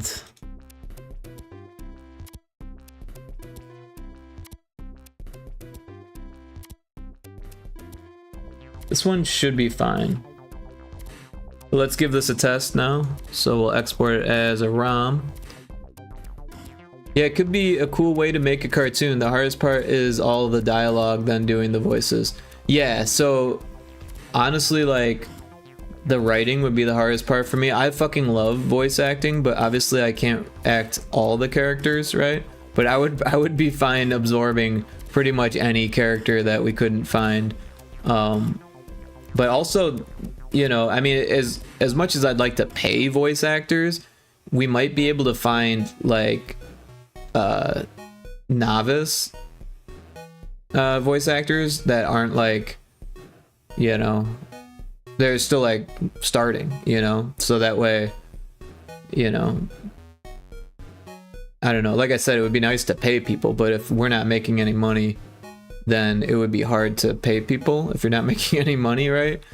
So I don't know, but yeah, I love voice acting. I think it would be fun to do different characters and stuff like that. But yeah, obviously I can't be every single character. But yeah, the writing would be the hardest part, I feel like. But there's a Pokemon chat. Especially if it's like comedic, right? But I think that it would be fun to write it geared towards game devs and content creators, right? I should show you the 3-minute thing I did. I wrote it and did all the voices except one. Oh, cool. Yeah, when I was in college, I did a 30-minute radio show that was faked, right? It was a fake radio show, right? It didn't actually happen. It wasn't live. I just recorded it all and then did all of the voices except for 2 of them, which the girl I was dating at the time did. Because I wanted there to be at least some female voices. And she wasn't as enthused about it as I was. So I really went to town changing my voice up for these characters. But she was kind of the same character for both her voices. Even though, like, she tried, but it just... she had trouble with it, which... She did a great job, though, considering that it wasn't her assignment. You know, I was just asking her to do it as a favor. But yeah, I also helped her out with her schoolwork, too. But she was actually in art school as well. We went to different art schools, but we both went to the city. And we would meet up in the city, even though we went to different schools. It was kind of interesting. But we both commuted. She eventually started doing cake decorating, I think.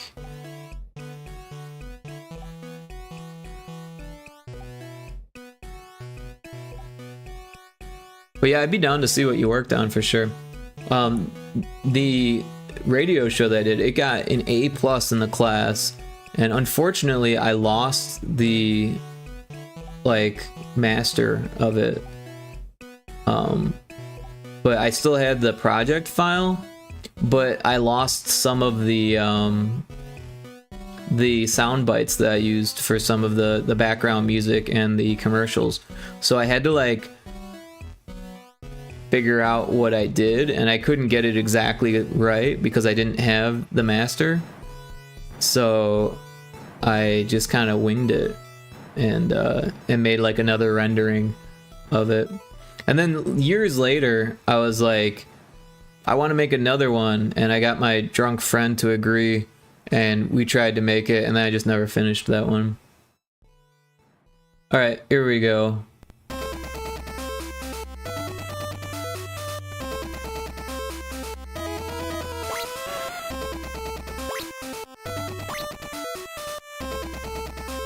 Look at that, it's moving correctly now.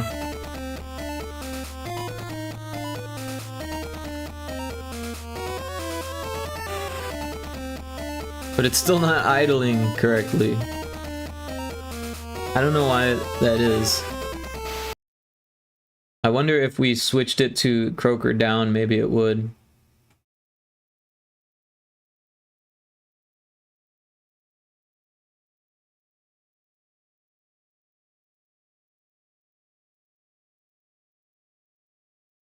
Oh wait, I think I know why. I just figured it out, right? Because we're not using that state.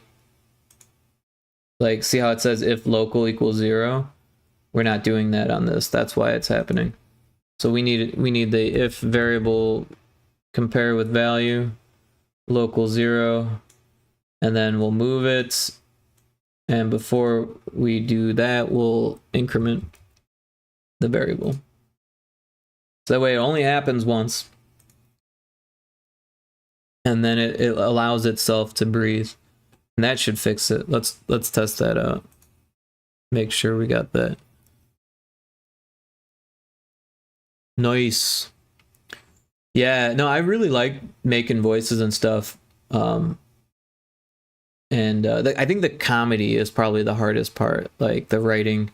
Because when I was in college, I was drinking a lot and I was partying a lot, and I was kind of making fun of myself, but I was also making fun of society, and I was making fun of radio shows, right? Because there was this in Chicago there was this show called Man Cow's Morning Madhouse, and it was essentially like Howard Stern, right? Except it was this Man Cow guy, and he was pretty raunchy. I don't know, he probably wasn't as raunchy as Howard Stern, but you know, edgy enough where it was like kind of despicable to most listeners, right? For like the average businessman or whatever, they wouldn't listen to it, or maybe they would, I don't know. It was, you know, so I was kind of making fun of that, like the character that I played for the, because like the radio show was Mornings with Rockin' Rodney, and Rockin' Rodney was kind of a chauvinist and a stoner and an alcoholic, and he was late for the radio show, right?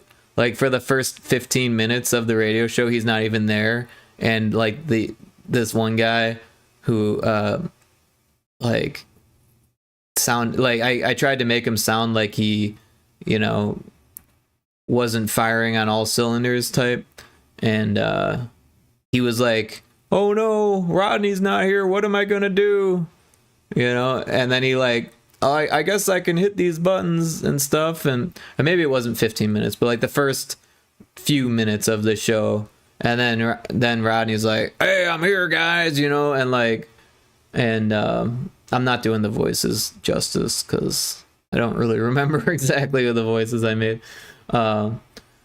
He's like, I woke up quite literally in the gutter. I don't know how I got there, but I woke up on the side of the street, you know, kind of thing. And then he would like start taking calls, right, from just like random people. And one of them was like a hillbilly, right? And he'd like convince the hillbilly to like collect mushrooms from his farm, like from the cow field, and bring them to the studio. I don't really remember all of the jokes, but they weren't great. At one point he starts knocking on the window, like he just like interrupts what he's doing and starts knocking on the window and starts yelling at the women outside, like, hey lady, nice cans. It was terrible. But yeah, I was kind of making fun of like how that type of personality is and all of that stuff. Definitely not the type of jokes that I would make today.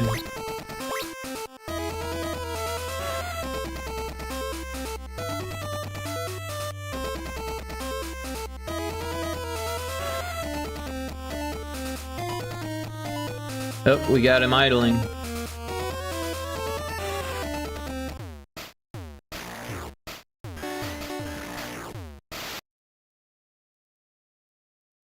Yeah. Although, honestly, there's these two pixels that have been bugging me for like a while now, so I think I'm gonna fix those real quick. If we go into the sprites folder, I'll have to fix both of these, but no big deal. In the idle,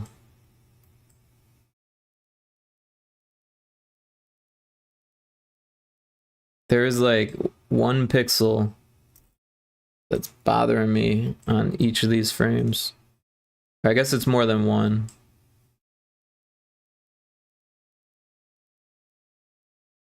You see how this one has those there and this one doesn't? That's what's bothering me. It's been bothering me for a while. So we'll just save that. And then we'll do this one also. So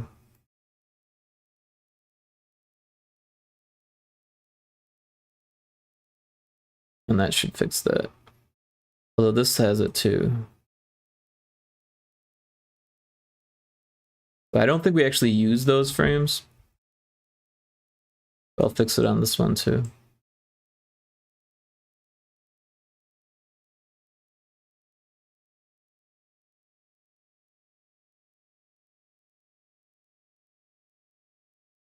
It did the things. Yeah, it did the things. Oh, we got an ad. No, snooze that. So yeah, it did the things. We can move on to the next one. Let's put on some music. So this one, we want it to go to the map instead of the pyramid. So we'll go map 2. And then this one, yeah. So we'll use Croaker down. I don't think it really makes a big difference at this point, but and then this one we'll use Croaker down as well. Alright, so this scene starts. We'll do kind of the same thing. So we'll grab all of this, copy that. We'll paste it here. Or actually not there. That's not what we want. We want it on the sprite itself, on the actor. So if local 0 equals 0, we'll increment local 0, and each scene gets its own local 0. These are local variables for the scene, so it should start at 0. And I'm not sure if it resets when you restart the scene, so maybe we should reset them just to be sure. So we'll do variable value local equals 0, and we'll copy this one and we'll throw it on this other one too.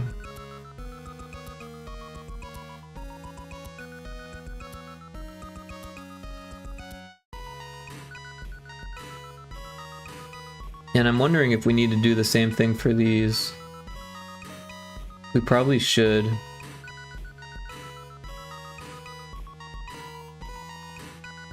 Oh, it actually does it on its own here. Alright, well that's cool. We don't have to worry about that then.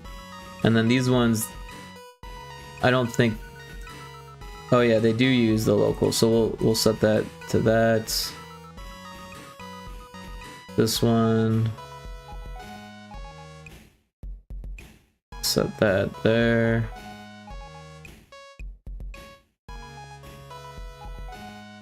We got that one. That one. And then we'll do that. And then we'll copy this one.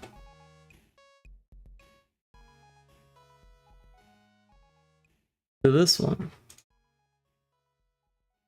Alright, but now we want to change the position that it's moving to.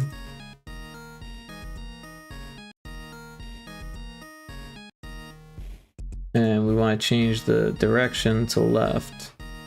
Not that it really needs that, but it's there, so it's not going to hurt anything.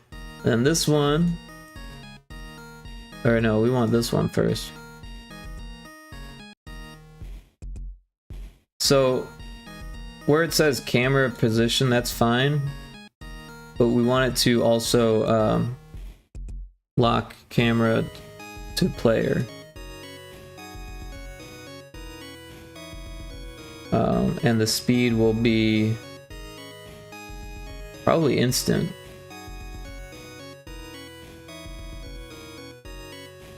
That way, as the player moves, the screen will scroll.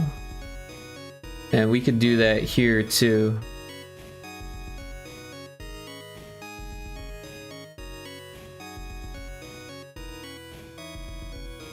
Oh, on this. Oh, that's not the thing. Lock camera to player. Oh, you know what? We don't want it to lock to the player. We want it to lock to the actor, which isn't an option. I don't think. I wish there was more camera options. I keep doing the wrong thing. Camera lock to player. Yeah, it should be camera lock to actor. Set camera property. Update property of game camera.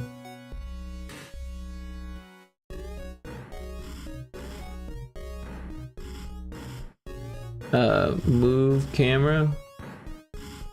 Camera move to. So we can move the camera.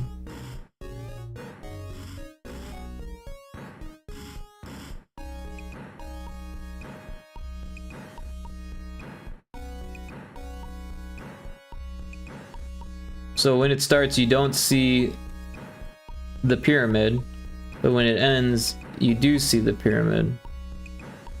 And we want it to move slow. Probably slower than the player. And we also should have a wait beforehand. So it doesn't start moving till the player moves. We got a wild Gleegar in chat. And an ad in progress. Pokey catch.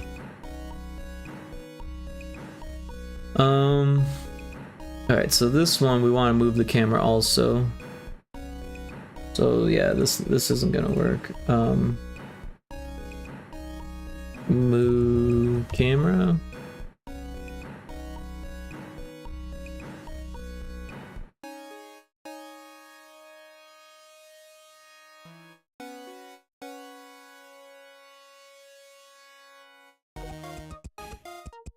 Wait. 5. And hopefully that works.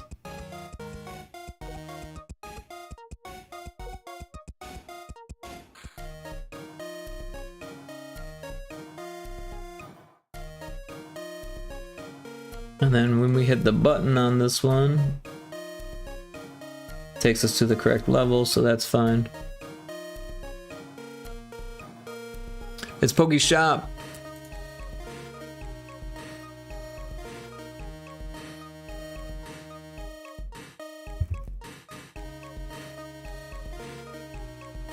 It's close. Pokey Shop, not Pokey Store.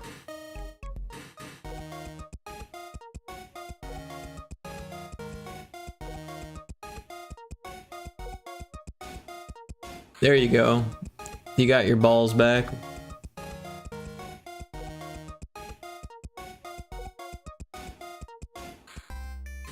So now we gotta test both of these.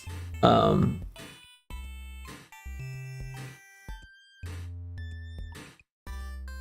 what we can do is just piggyback them. So we'll duplicate this. And then we'll disable it. And we'll put a comment above it.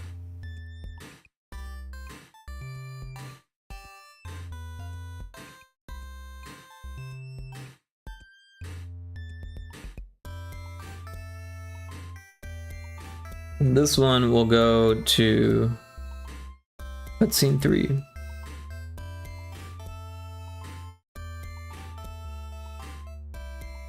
Alright, so that way we can check all of them in a row.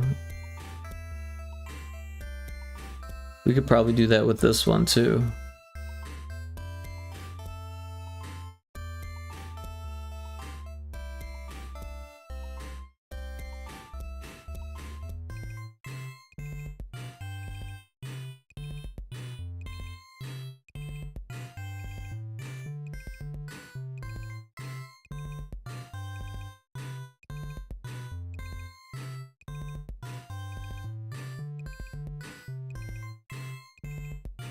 Alright, so that one goes to that, that one goes to that, that one goes to that, that one goes to that.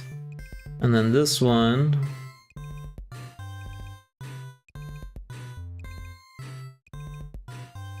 This one doesn't seem to have a thing. Also, this needs to be transparent.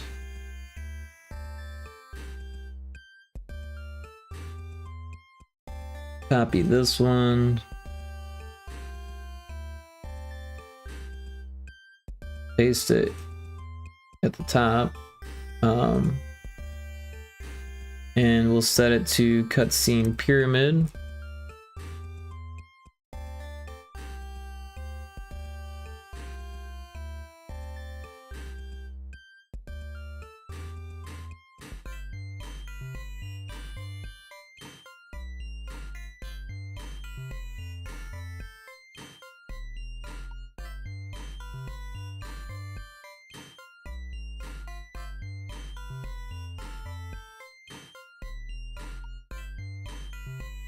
Alright, so that does that.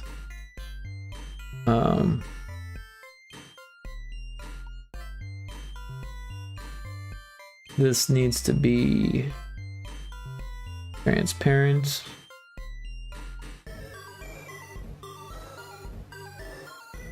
Alright, so let's take things from here. We'll grab this event. We'll paste it here. We'll change the move positions. Actually, those are pretty close. Yeah, probably is perfect actually. Although we maybe move this one over a little bit so it doesn't like go straight down. Goes at an angle and then it goes across. And that should be fine. The direction will face the other way because it'll be right there. We do want that variable value local 0 there, and then this one, the camera position is fine at first. We need to wait 1.5. That's what this one does, right?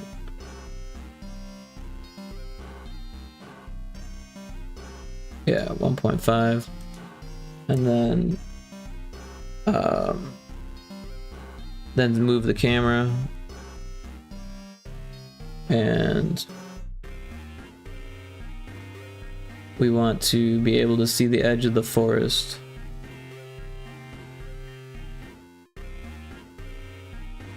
And we want it to be slower. That should be good, but then there's also the button press. So we'll copy this event and we'll paste it here. Put it right there. Alright, so this one we want it to change to the Foundry. And later we'll have it. Oh yeah, so yeah, no, that's correct. But this one, we don't actually want it to do that right now because we want to test the next one. So we'll make a comment. We'll put it above it and say correct event below, and then we'll disable it, and then we will actually copy that, paste it, and enable that and change it to map 3. Right? That's map 2, that's map 3. That way we're piggybacking them. This one goes to here. Alright, so let's grab the event off of this one. We'll copy and paste it here. We'll put that variable value set to 0 there. And we want to update the move position to be about there maybe. We'll set it to diagonal. And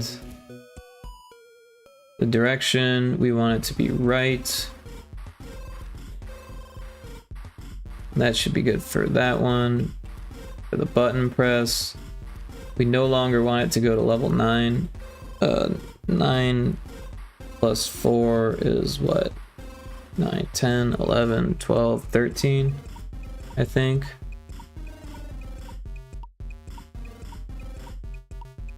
So 10, 11, 12, 13. And then again, we want that, but also the start position is going to need to be changed. So maybe we'll do that. So 6 and 1, that actually is fine. The start position's fine. I'm head to bed now. Good night. Have a good one, Dragonsmith. Thanks for the lurk, and have a good sleep. Alright, so level 13, that's fine, but we want to disable it and make a note that that's what we want. Correct. Event below. We'll copy it, paste it. Then now, what are we in? We're in this one, so we want to go to map 4 now. Map 4. We'll disable that event, and that's gonna take us to this one.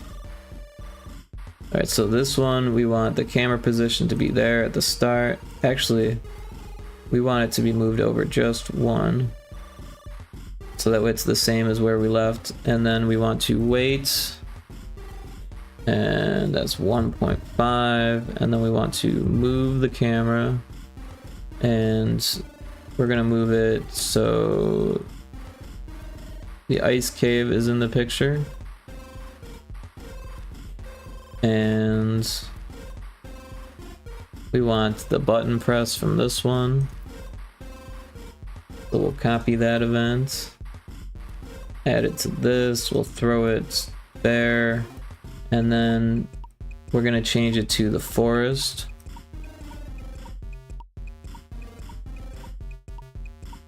Alright, and we need to make sure we remove the actor, make it transparent so we don't see that arrow. And then we want this little froggy guy to move, so we'll grab the event from this one. And we'll paste it here. We'll move it to... yeah, we'll start by moving it just to the there, and then we'll move it to... oops. I always go the wrong way there. We'll move it to there. So like you can see that we're about to enter the forest, right? So it moves to there and then it moves up there. And then for the init we want variable value, and that's fine. Yeah, and then you hit the button and you go to the forest. So let's copy this event, paste it to this one. Alright, so now we want it to move to about there. I think that'd be good. And we want the direction to be left. And then we want this to be variable value set to 0. And that's fine. And then we want this one, instead of setting it to scene 9, we're gonna go to whatever 4 plus 13 is, 17. And 4-1 instead of 6-1. 6-1 was like there, so yeah, 4-1. And again, that's what we want, so we'll do comment, set it above it, and say correct event below. And then we'll disable, we'll copy it, we'll paste it, and then we'll disable it.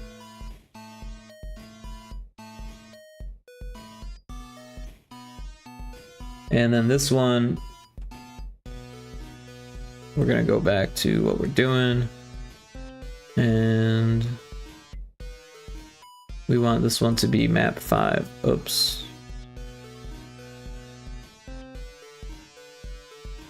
So map 5.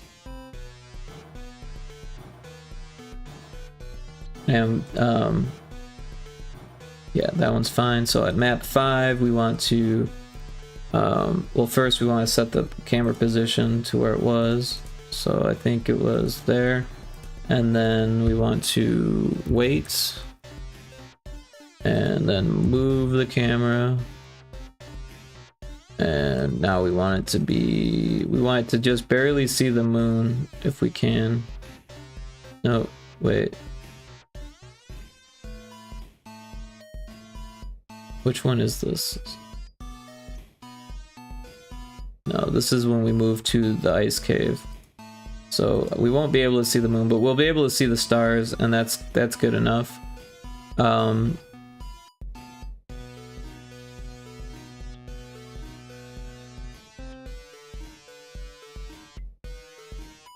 Yeah, and we need the button press. So we'll grab that from here. We'll paste that here. Scooch it up to there. And this one is going to go to the cave.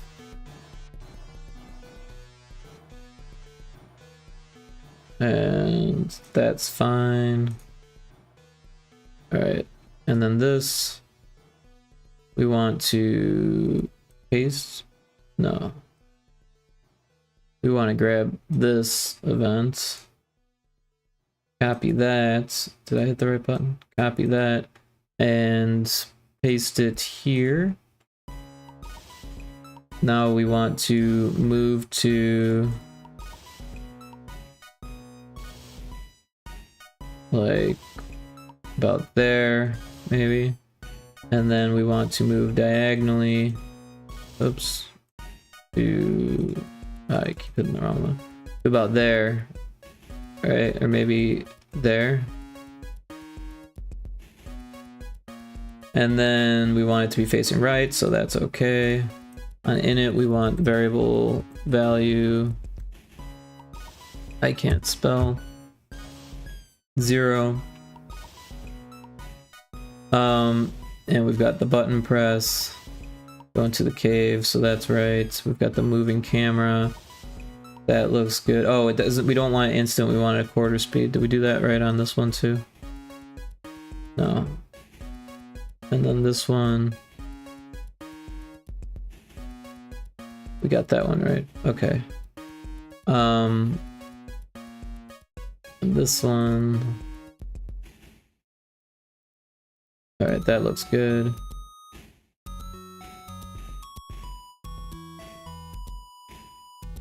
All right, now we've got this. So we've got the camera position and map. Do we have the player? We do. Okay, cool. And this one. Got this one set up. Looks good. And then the cave. We've got this, and then we've got variable value set to 0. And so for the update, we want to move it. We're gonna have to do the jumping here, so we'll keep it diagonal.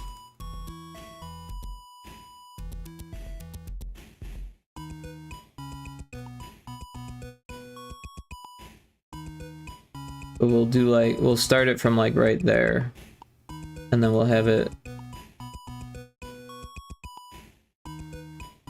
jump to there, and then after that we want it to land over here.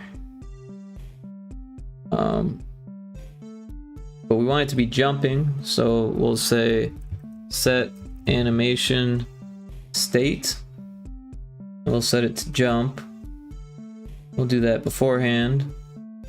And then after we get there, also we want it to happen a little bit quicker when we move. So we want to, well, the movement speed should be fine. No, maybe we want to move it to 2. And then we'll set animation state back to default, I think. Yeah, back to default. And so yeah, it should head to that box and then head to that box and then go back to default. We want to make sure it's facing left, and that should hopefully look okay. It's not positive here. And then obviously we don't want to go level 9. We're gonna go to the cave, the first cave level. So the first cave level is level 12, and we want to start down here at 329. So we'll go 12, and 3, 29, and we want to be facing right. And that's something we need to probably change, is the direction of the other ones, but for now we're okay. We'll go back up to here. So we'll copy it, paste it, we'll add a comment. We'll say correct event below, and then we'll disable it. And then this one, we want it to go to map 6.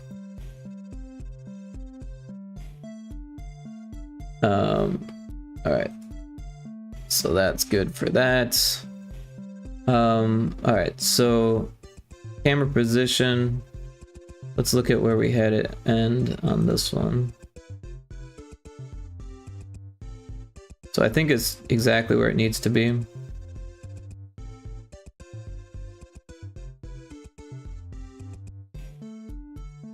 But now we want to wait for 1.5 and then move the camera. Oops.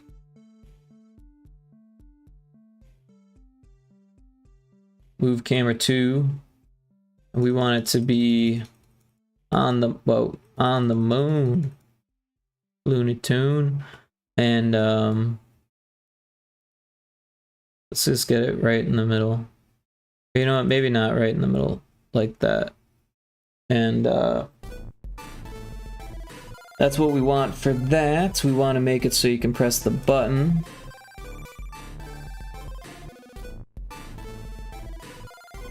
We'll throw that here. And we'll set it to cutscene moon.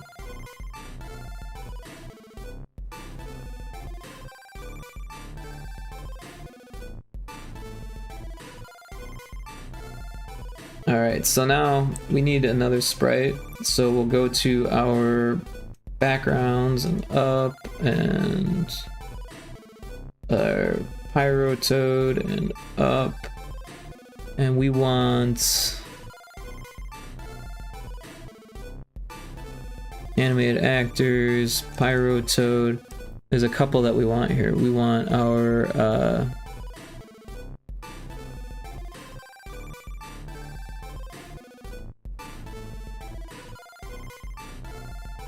I don't know where they are. I don't remember what they're called either. Or we want excuse me, we want the rocket. So we got the rocket, and then there's also one that should be called Moon or something like that. Moon.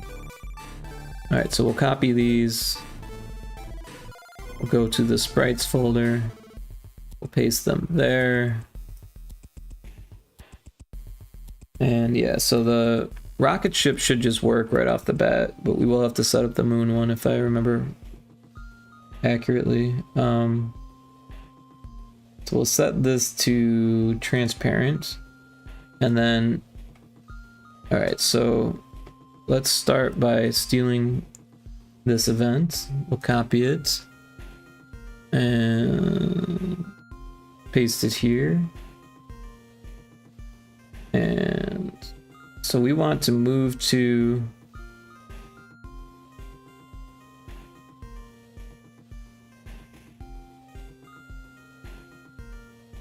we'll move to right there, and then we're going to actor frame, no, sprite sheet.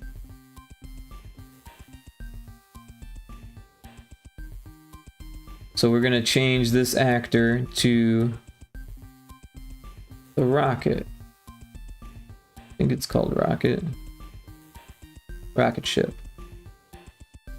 And then we want to move to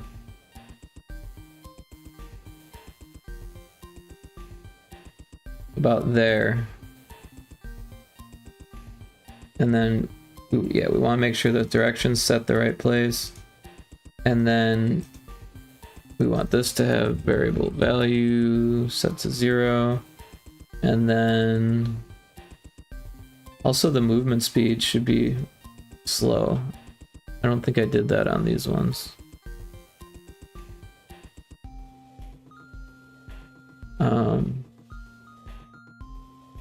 On this one, we set it to 2. This one should be slow. This one, slow. This one, slow.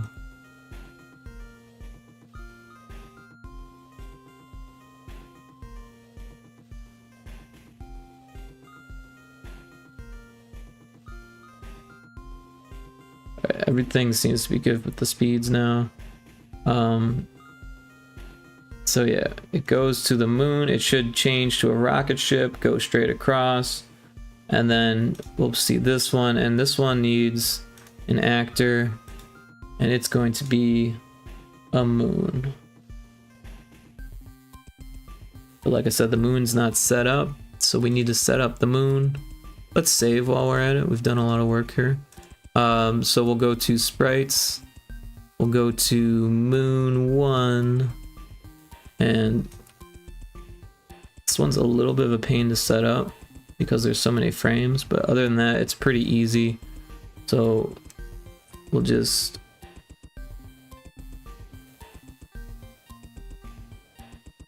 wait, didn't we fix that so it didn't have that because it was giving us garbage? Is there a moon 2?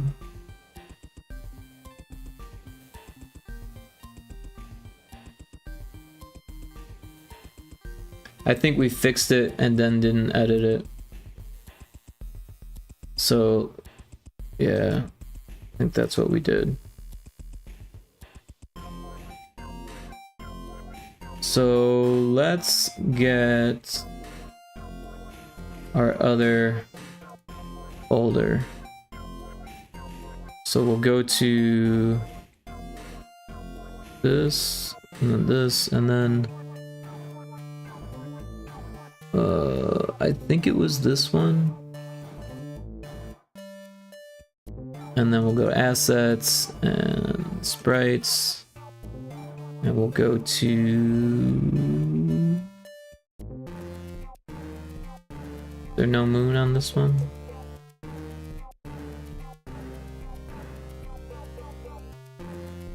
Maybe this isn't the right one. Oh, there it is. We'll copy this one. Close that so I don't get confused. And paste it there, replace it, and now it's, oh wait, it's still fucking weird.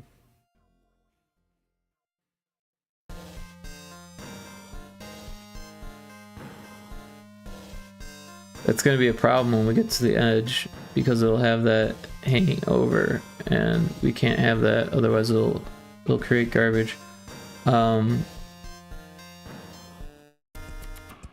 Alright, so we'll go here. We'll go here and we'll fix that.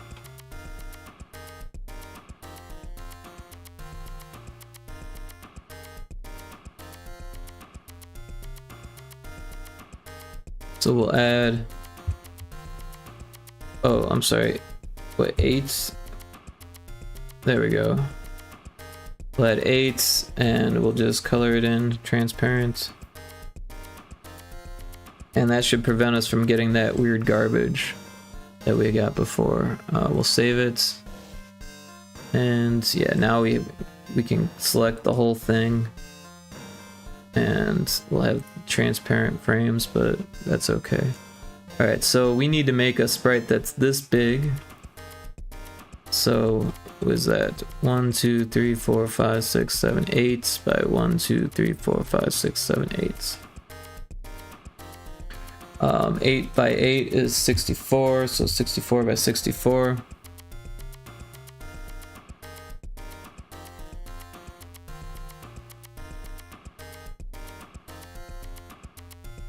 Make it yellow, and we can delete the ones that we're not using. And we could even scooch it over. So that way it's actually in the middle. And then we'll make a new frame. We do have an ad break. So I'm gonna use this to sip my tea for a minute here. Non-caffeinated. It's not very hot anymore.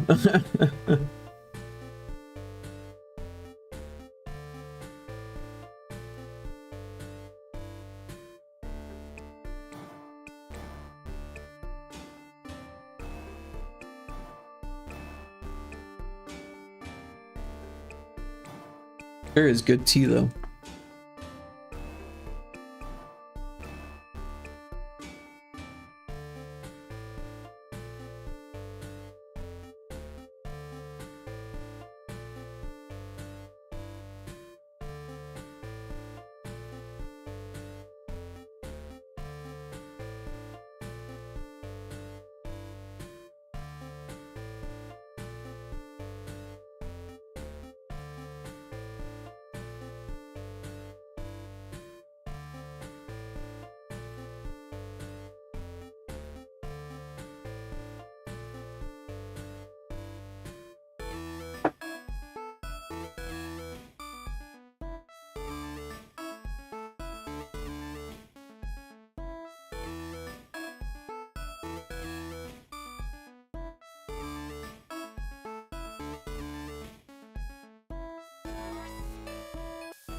Alright, welcome back from the ad break.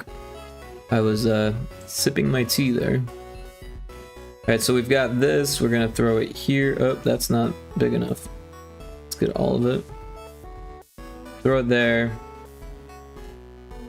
We'll change its color to yellow. Then we'll remove the sprites that we don't actually need. Oops, that's too many. Or the tiles, rather. And now we center it.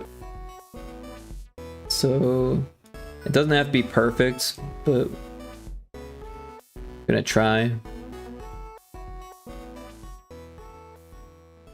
So that way it looks like it's animating, right? We'll make a new frame. We'll go to the third one.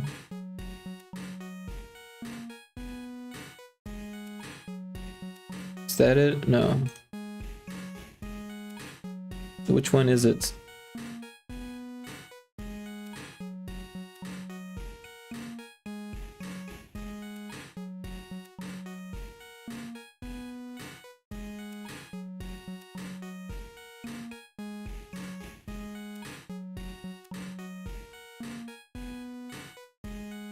This one has two on either side. Oh, I guess it has... I don't know. I don't know. I guess that, and then we'll just put it into place.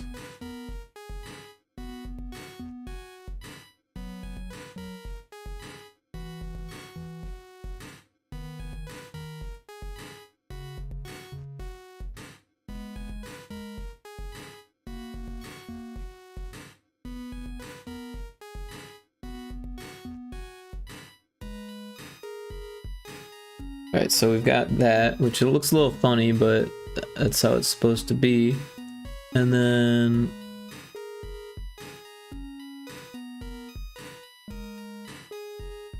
like I said, we won't be able to get it exact, but that's okay.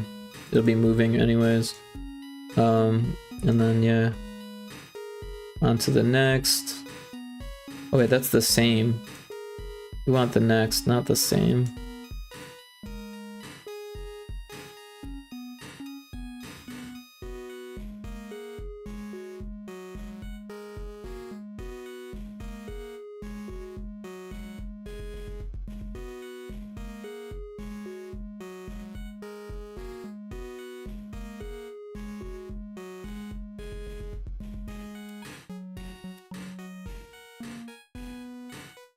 That's 1, 2, 3,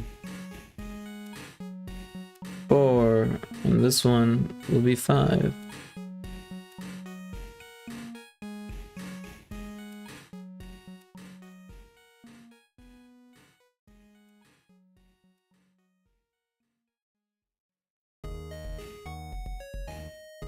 We don't actually need that one.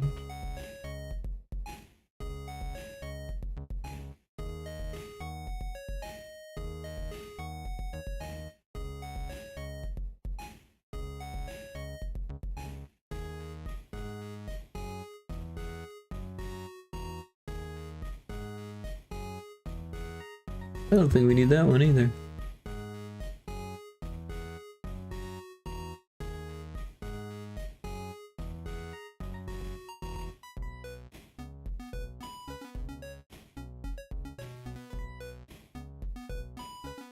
Alright.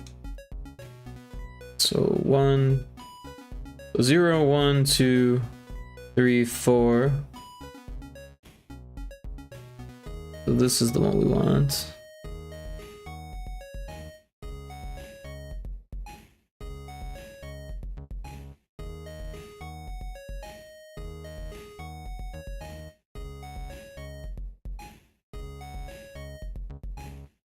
I think we need all the other ones. Oh, nope, we don't need that one either. So that's that one, and then we want the next one.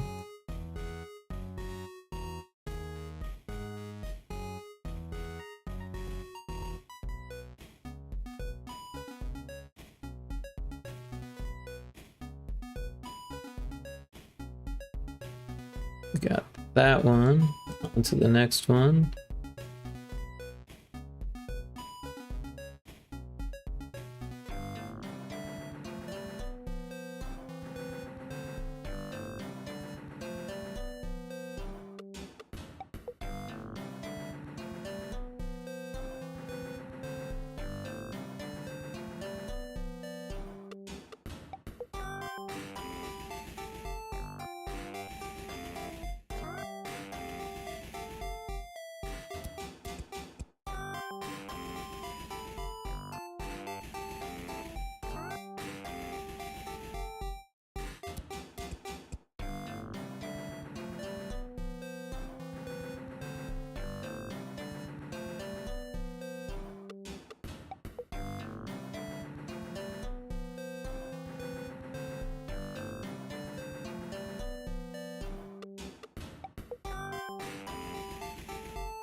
All right.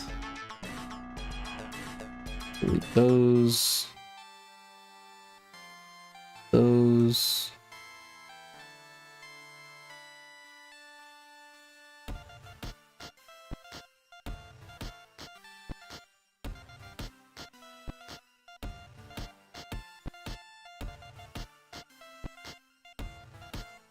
I've lost track. 0, 1, 2, 3, 4, 5, 6, 7, 8. We've got 9, 10, 11, 12, 13. So this one.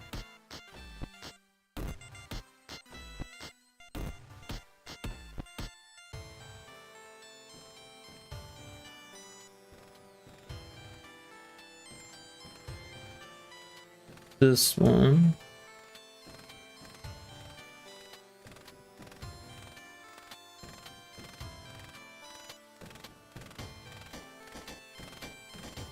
Oh, forgot to make it yellow.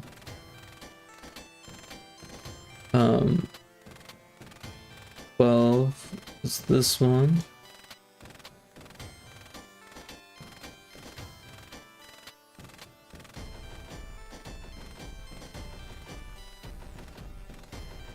And 13 is this one.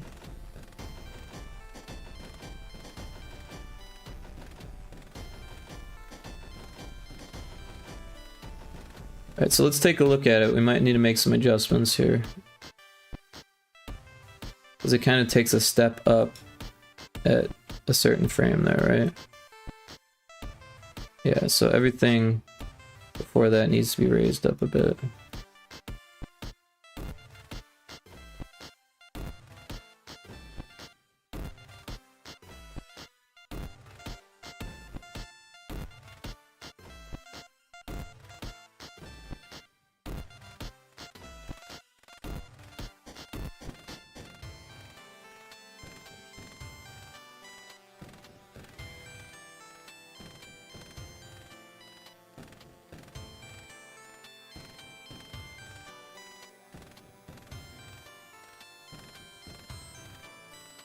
Cool. We could try to clean it up by removing some of these. I don't think it'll make too much of a difference.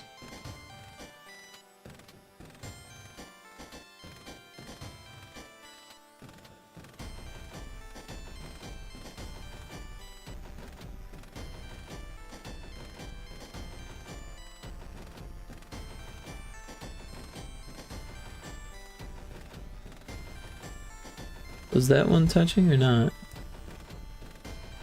No, it wasn't. It's close.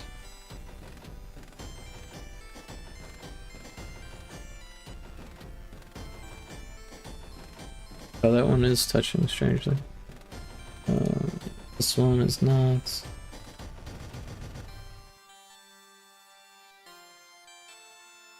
No, I think the rest are cleaned up.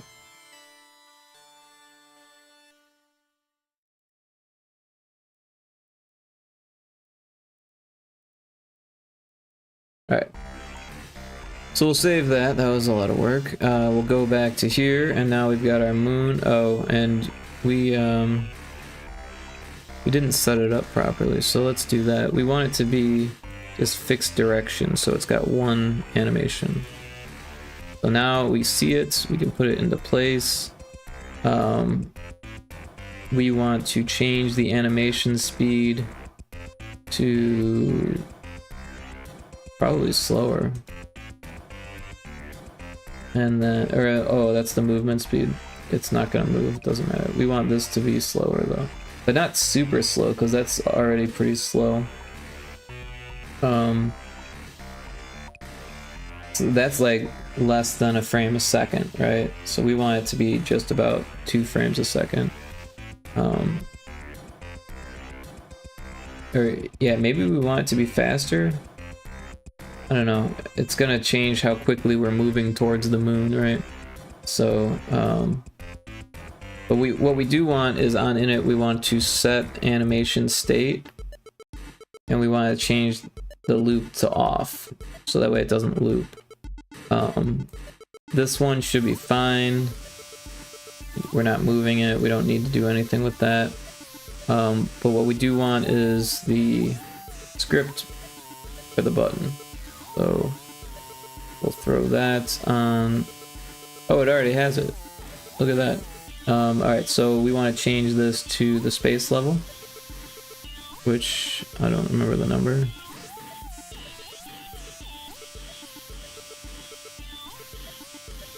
Level 25 at 2.1.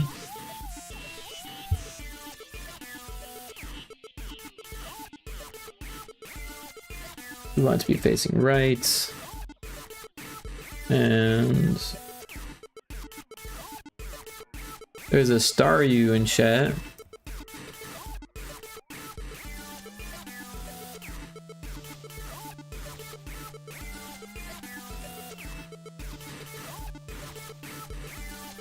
So we gotta go in there, we'll say comment. We'll throw the comment above it that says correct event below.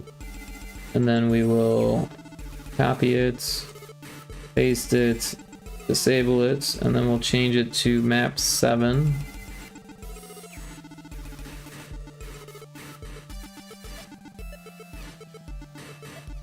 But yeah, it is 1:45, so I don't think we're gonna finish tonight, but we should check what we have. So let's go ahead and do that. We did a whole lot. And so it should end here.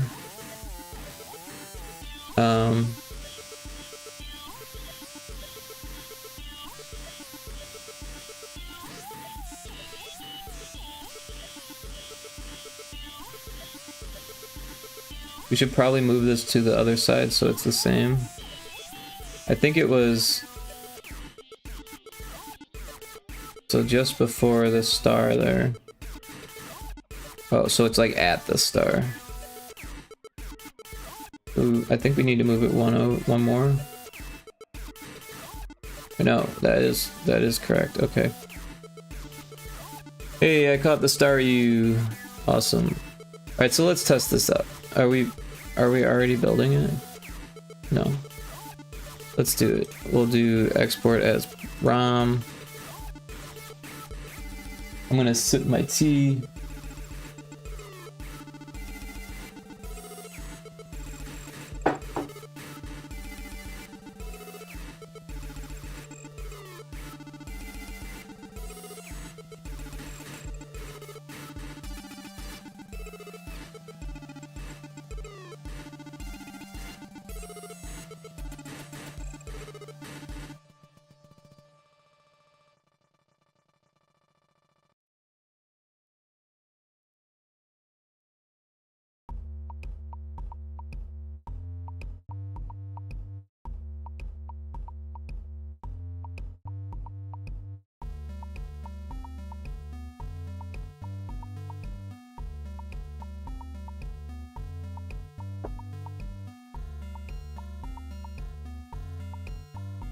It's like it's rebuilding the cache, but we did change a whole bunch of things, so that makes sense. But yeah, I didn't have to rebuild the entire cache, just the things that got changed. And some of the things that didn't, like the turnip. I'm not sure why, but I guess because they got moved because we added sprites. Interesting.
Almost done.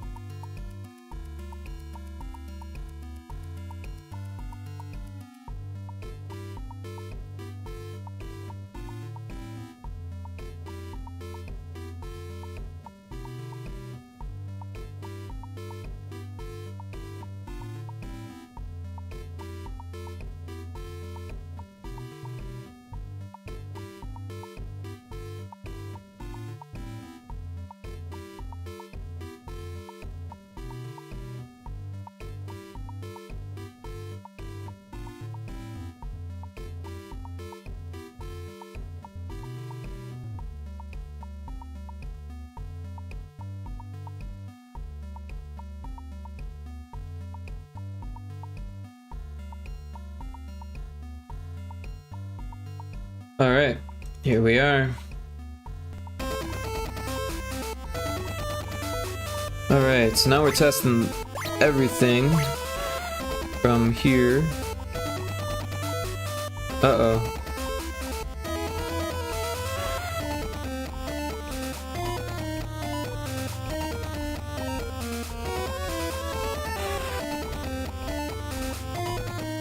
Well, that's not what we want.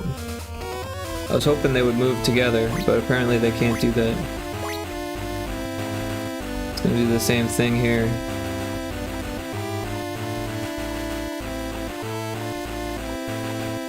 Uh-oh. It moved backwards. And then it didn't go to where it was supposed to.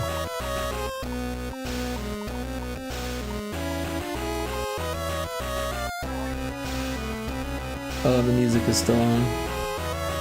So that sounds exceptionally weird.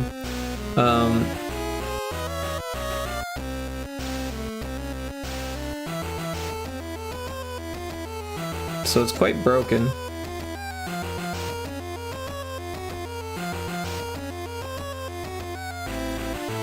Something went wrong with the frog there. Oh, it's still using the old animation, and that pixel is there. I thought I took care of. It's still broken. Not sure why.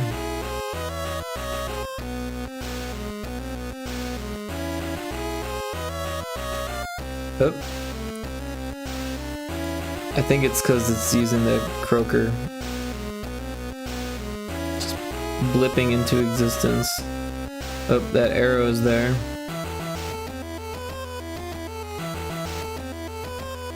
It's gonna blip into existence.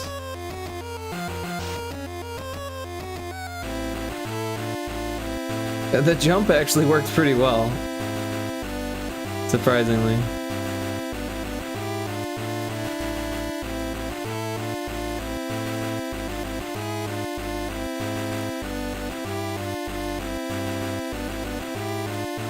And the camera moved instantly.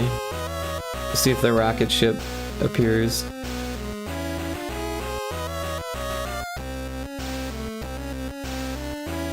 It does not seem to be.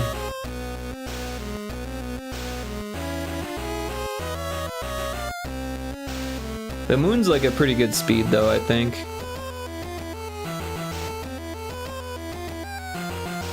And then that's where it ends.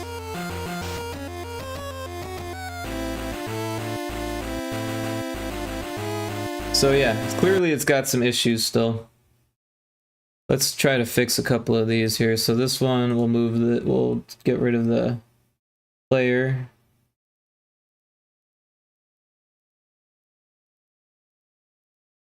This one, we'll set this to be broker down. Also, let's take another look at the broker. A little cleanup, but all together. Yeah, I mean, it's coming along. It's coming along. Can't expect it to be done on the first pass, right?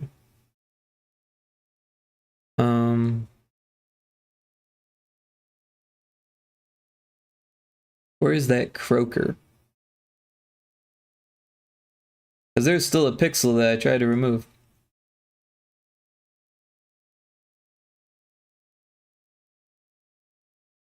There it is. Right. Oh, lost his leg. So yeah, that should fix that. Save that. Close that. Alright, so this one, what is it using here? It's using the wrong one. Alright, so we'll use that one. And so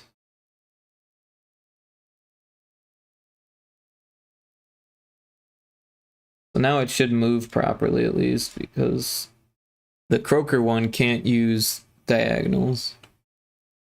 It never works on the first try. It's development. Yeah, pretty much. It's pretty rare when it works on the first try.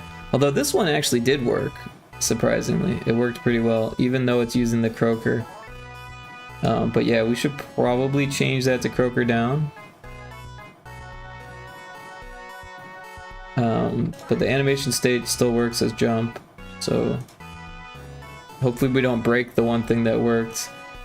And then this one, this needs to be Croaker down. This one, Croaker down. This one, Croaker down. Croaker down. Croaker down. That one is Croaker down, so I think that one worked. So then the rest of the map issue is the way that we move the camera. So we shouldn't do it here.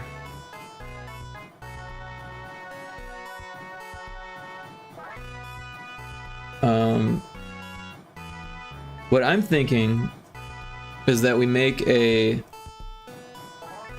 dummy actor to take care of the camera. So we make it a transparent actor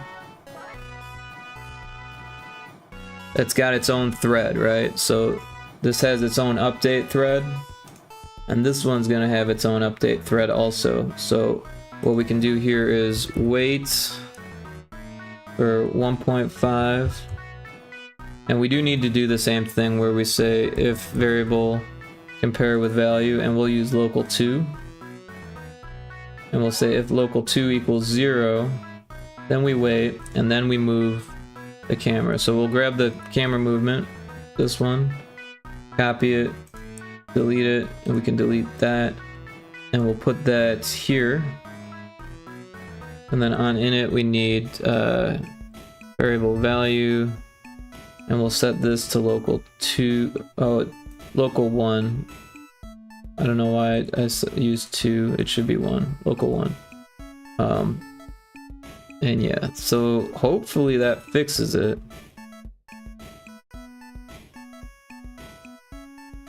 That one was fine, I believe. This one we'll have to do the same thing.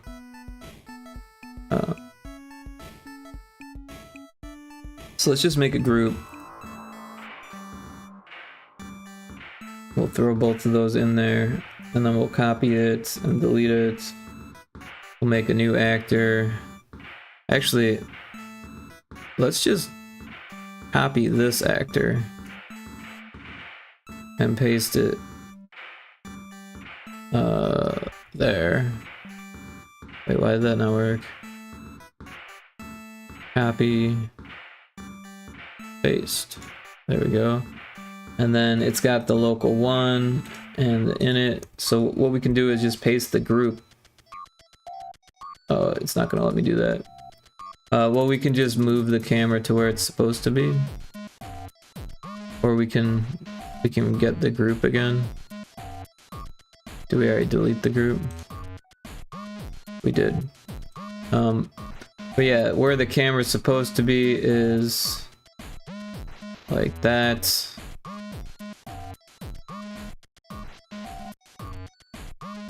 And hopefully that works. We can copy this, paste it. I don't know why it doesn't want to do that on the first try. Copy, paste, there we go. Oh no, the Pokemon got away. You were a little late on that one. The Staryu, that was like ages ago, Kixie. Ages ago. That was at 12:45.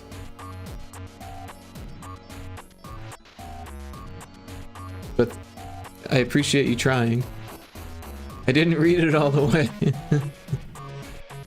It's okay. There it is. There's your Pokecatch.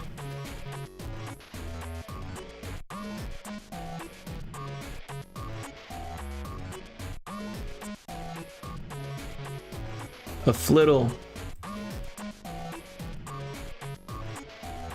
Just saw Staryu and went for it. Yeah, no, I was the same way. I caught it, by the way. Pretty proud of that. Pretty proud of my Staryu. I was like, man, I should have threw one of those ultra cherish balls. Or cherish ultra ball? Cherish ultra ball. No, ultra cherish ball. That is the most confusing thing. I'll be like, or cherish ultra ball, and they'll be like, there's no such ball. And I'll be like, ultra cherish ball. Like, okay, that works. Alright, so this one, we want to move the camera to just about there. And hopefully this works. Maybe we test it to make sure that we're not just wasting time here. I am getting sleepy. It is 1 a.m. It is past my bedtime. Not gonna wake up at 5 tomorrow, that's for sure. And it begins. My sleep schedule begins drifting. This is why. Congrats on catching the flittle.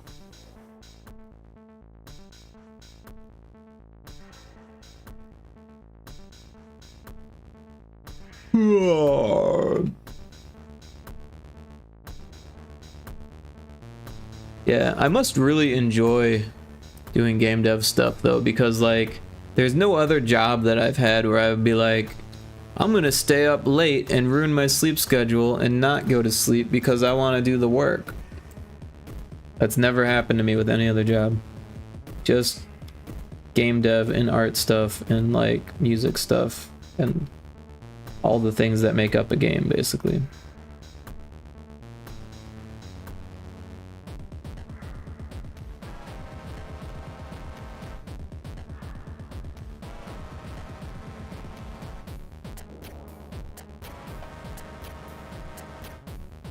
So I loaded up Retro Spaceball the other day on stream, and I think I need a new computer in order to like work on that on stream, because it was really lagging when I tried to play it. Like I could probably, you know, do things and like assume that it's working, but it's nice to see the game not lag when you test it.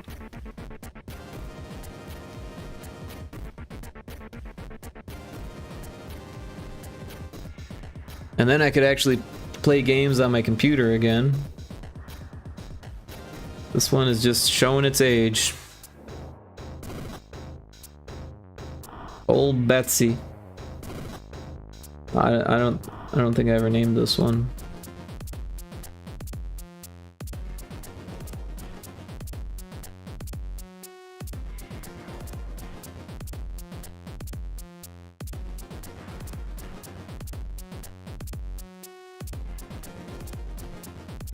I'm gonna miss it.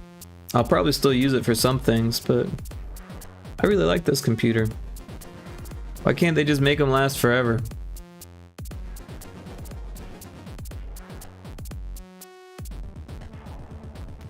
It wasn't cheap either. It was like fucking 2,500 bucks.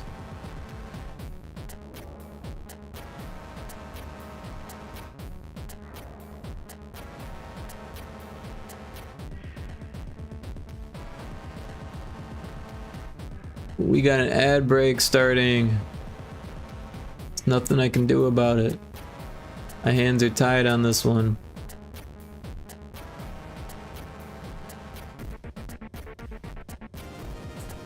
I think it might be about time.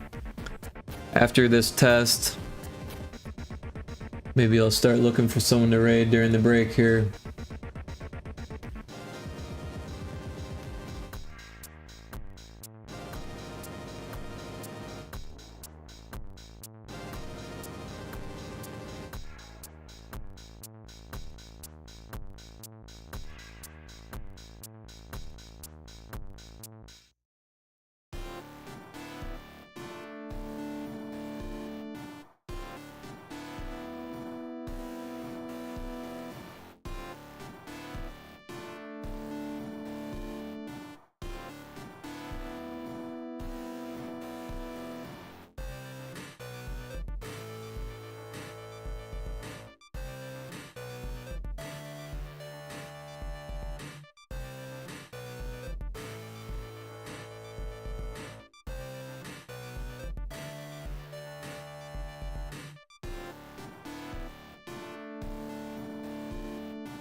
Alright. Oh no, we're not back from the ad yet. I was like, oh, we're back from the ad, but we're not.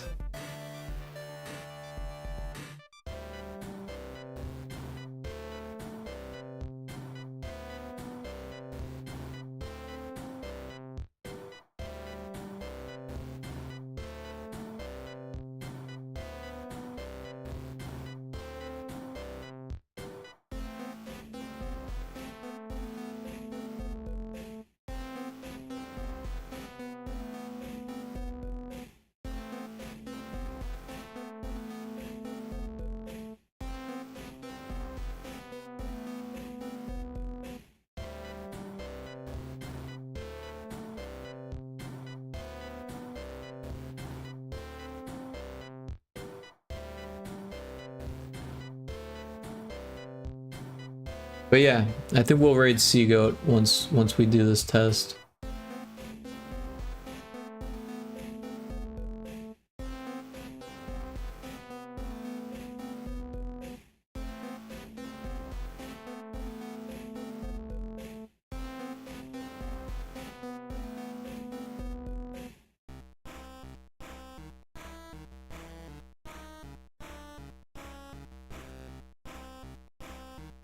Alright, we're back from the ad break. We are going to test what we just did, and we'll see how broken it is.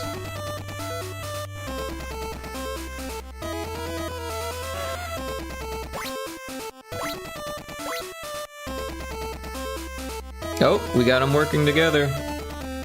Look at that. Perfecto. Just well with the game, boys. We got it.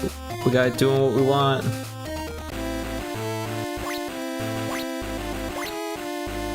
Here we go again. It goes backwards. We don't want that. And that's messed up still. But at least the camera movement's working. Alright, that one's still messed up because we didn't change it. Well, I feel better about that. I feel like we should fix this one though. This one... Yeah, why is it set to do that?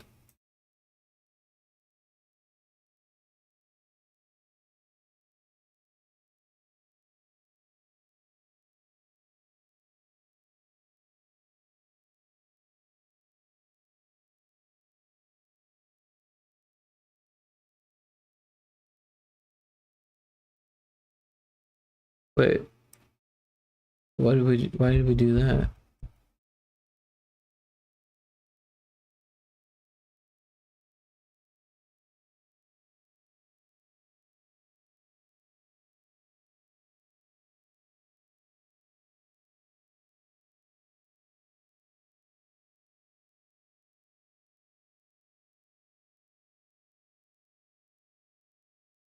So it goes to there, and then it goes to there.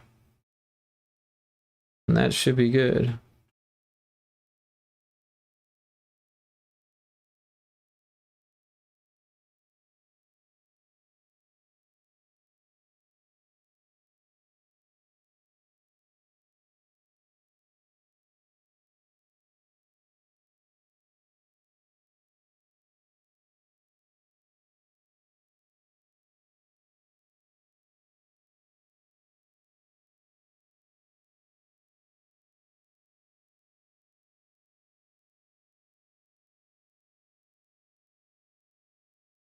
All right, but we're gonna save this and then we're gonna raid out.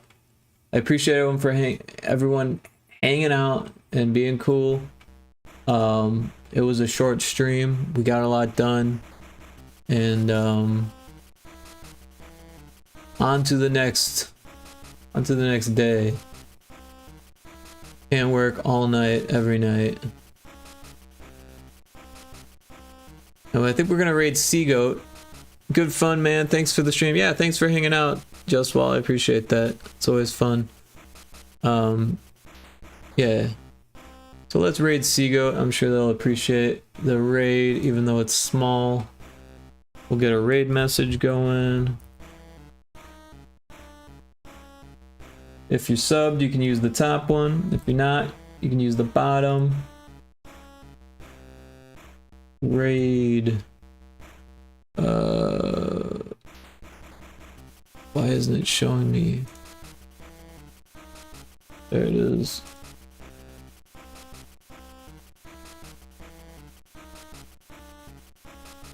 Alright, we're gonna raid Seagoat. They were lurking earlier and they're always hopping in, and very cool person. They've actually got a art jam that's finishing up at the end of this month, so that's pretty cool. They do pixel art for games, and I'm not sure what they're working on, but I'm sure it's interesting. And yeah, everyone be cool and show respect, of course. I don't have to tell you, but because I have the best viewers, I don't need to tell them that they need to be cool, but they are cool. So yeah, anyways, that's what we're doing. Thanks again, everyone. Well, I need to copy my own raid message here. And we will see you on the other side. I'm gonna hit the button. Take care. Have a wonderful night. Bye-bye.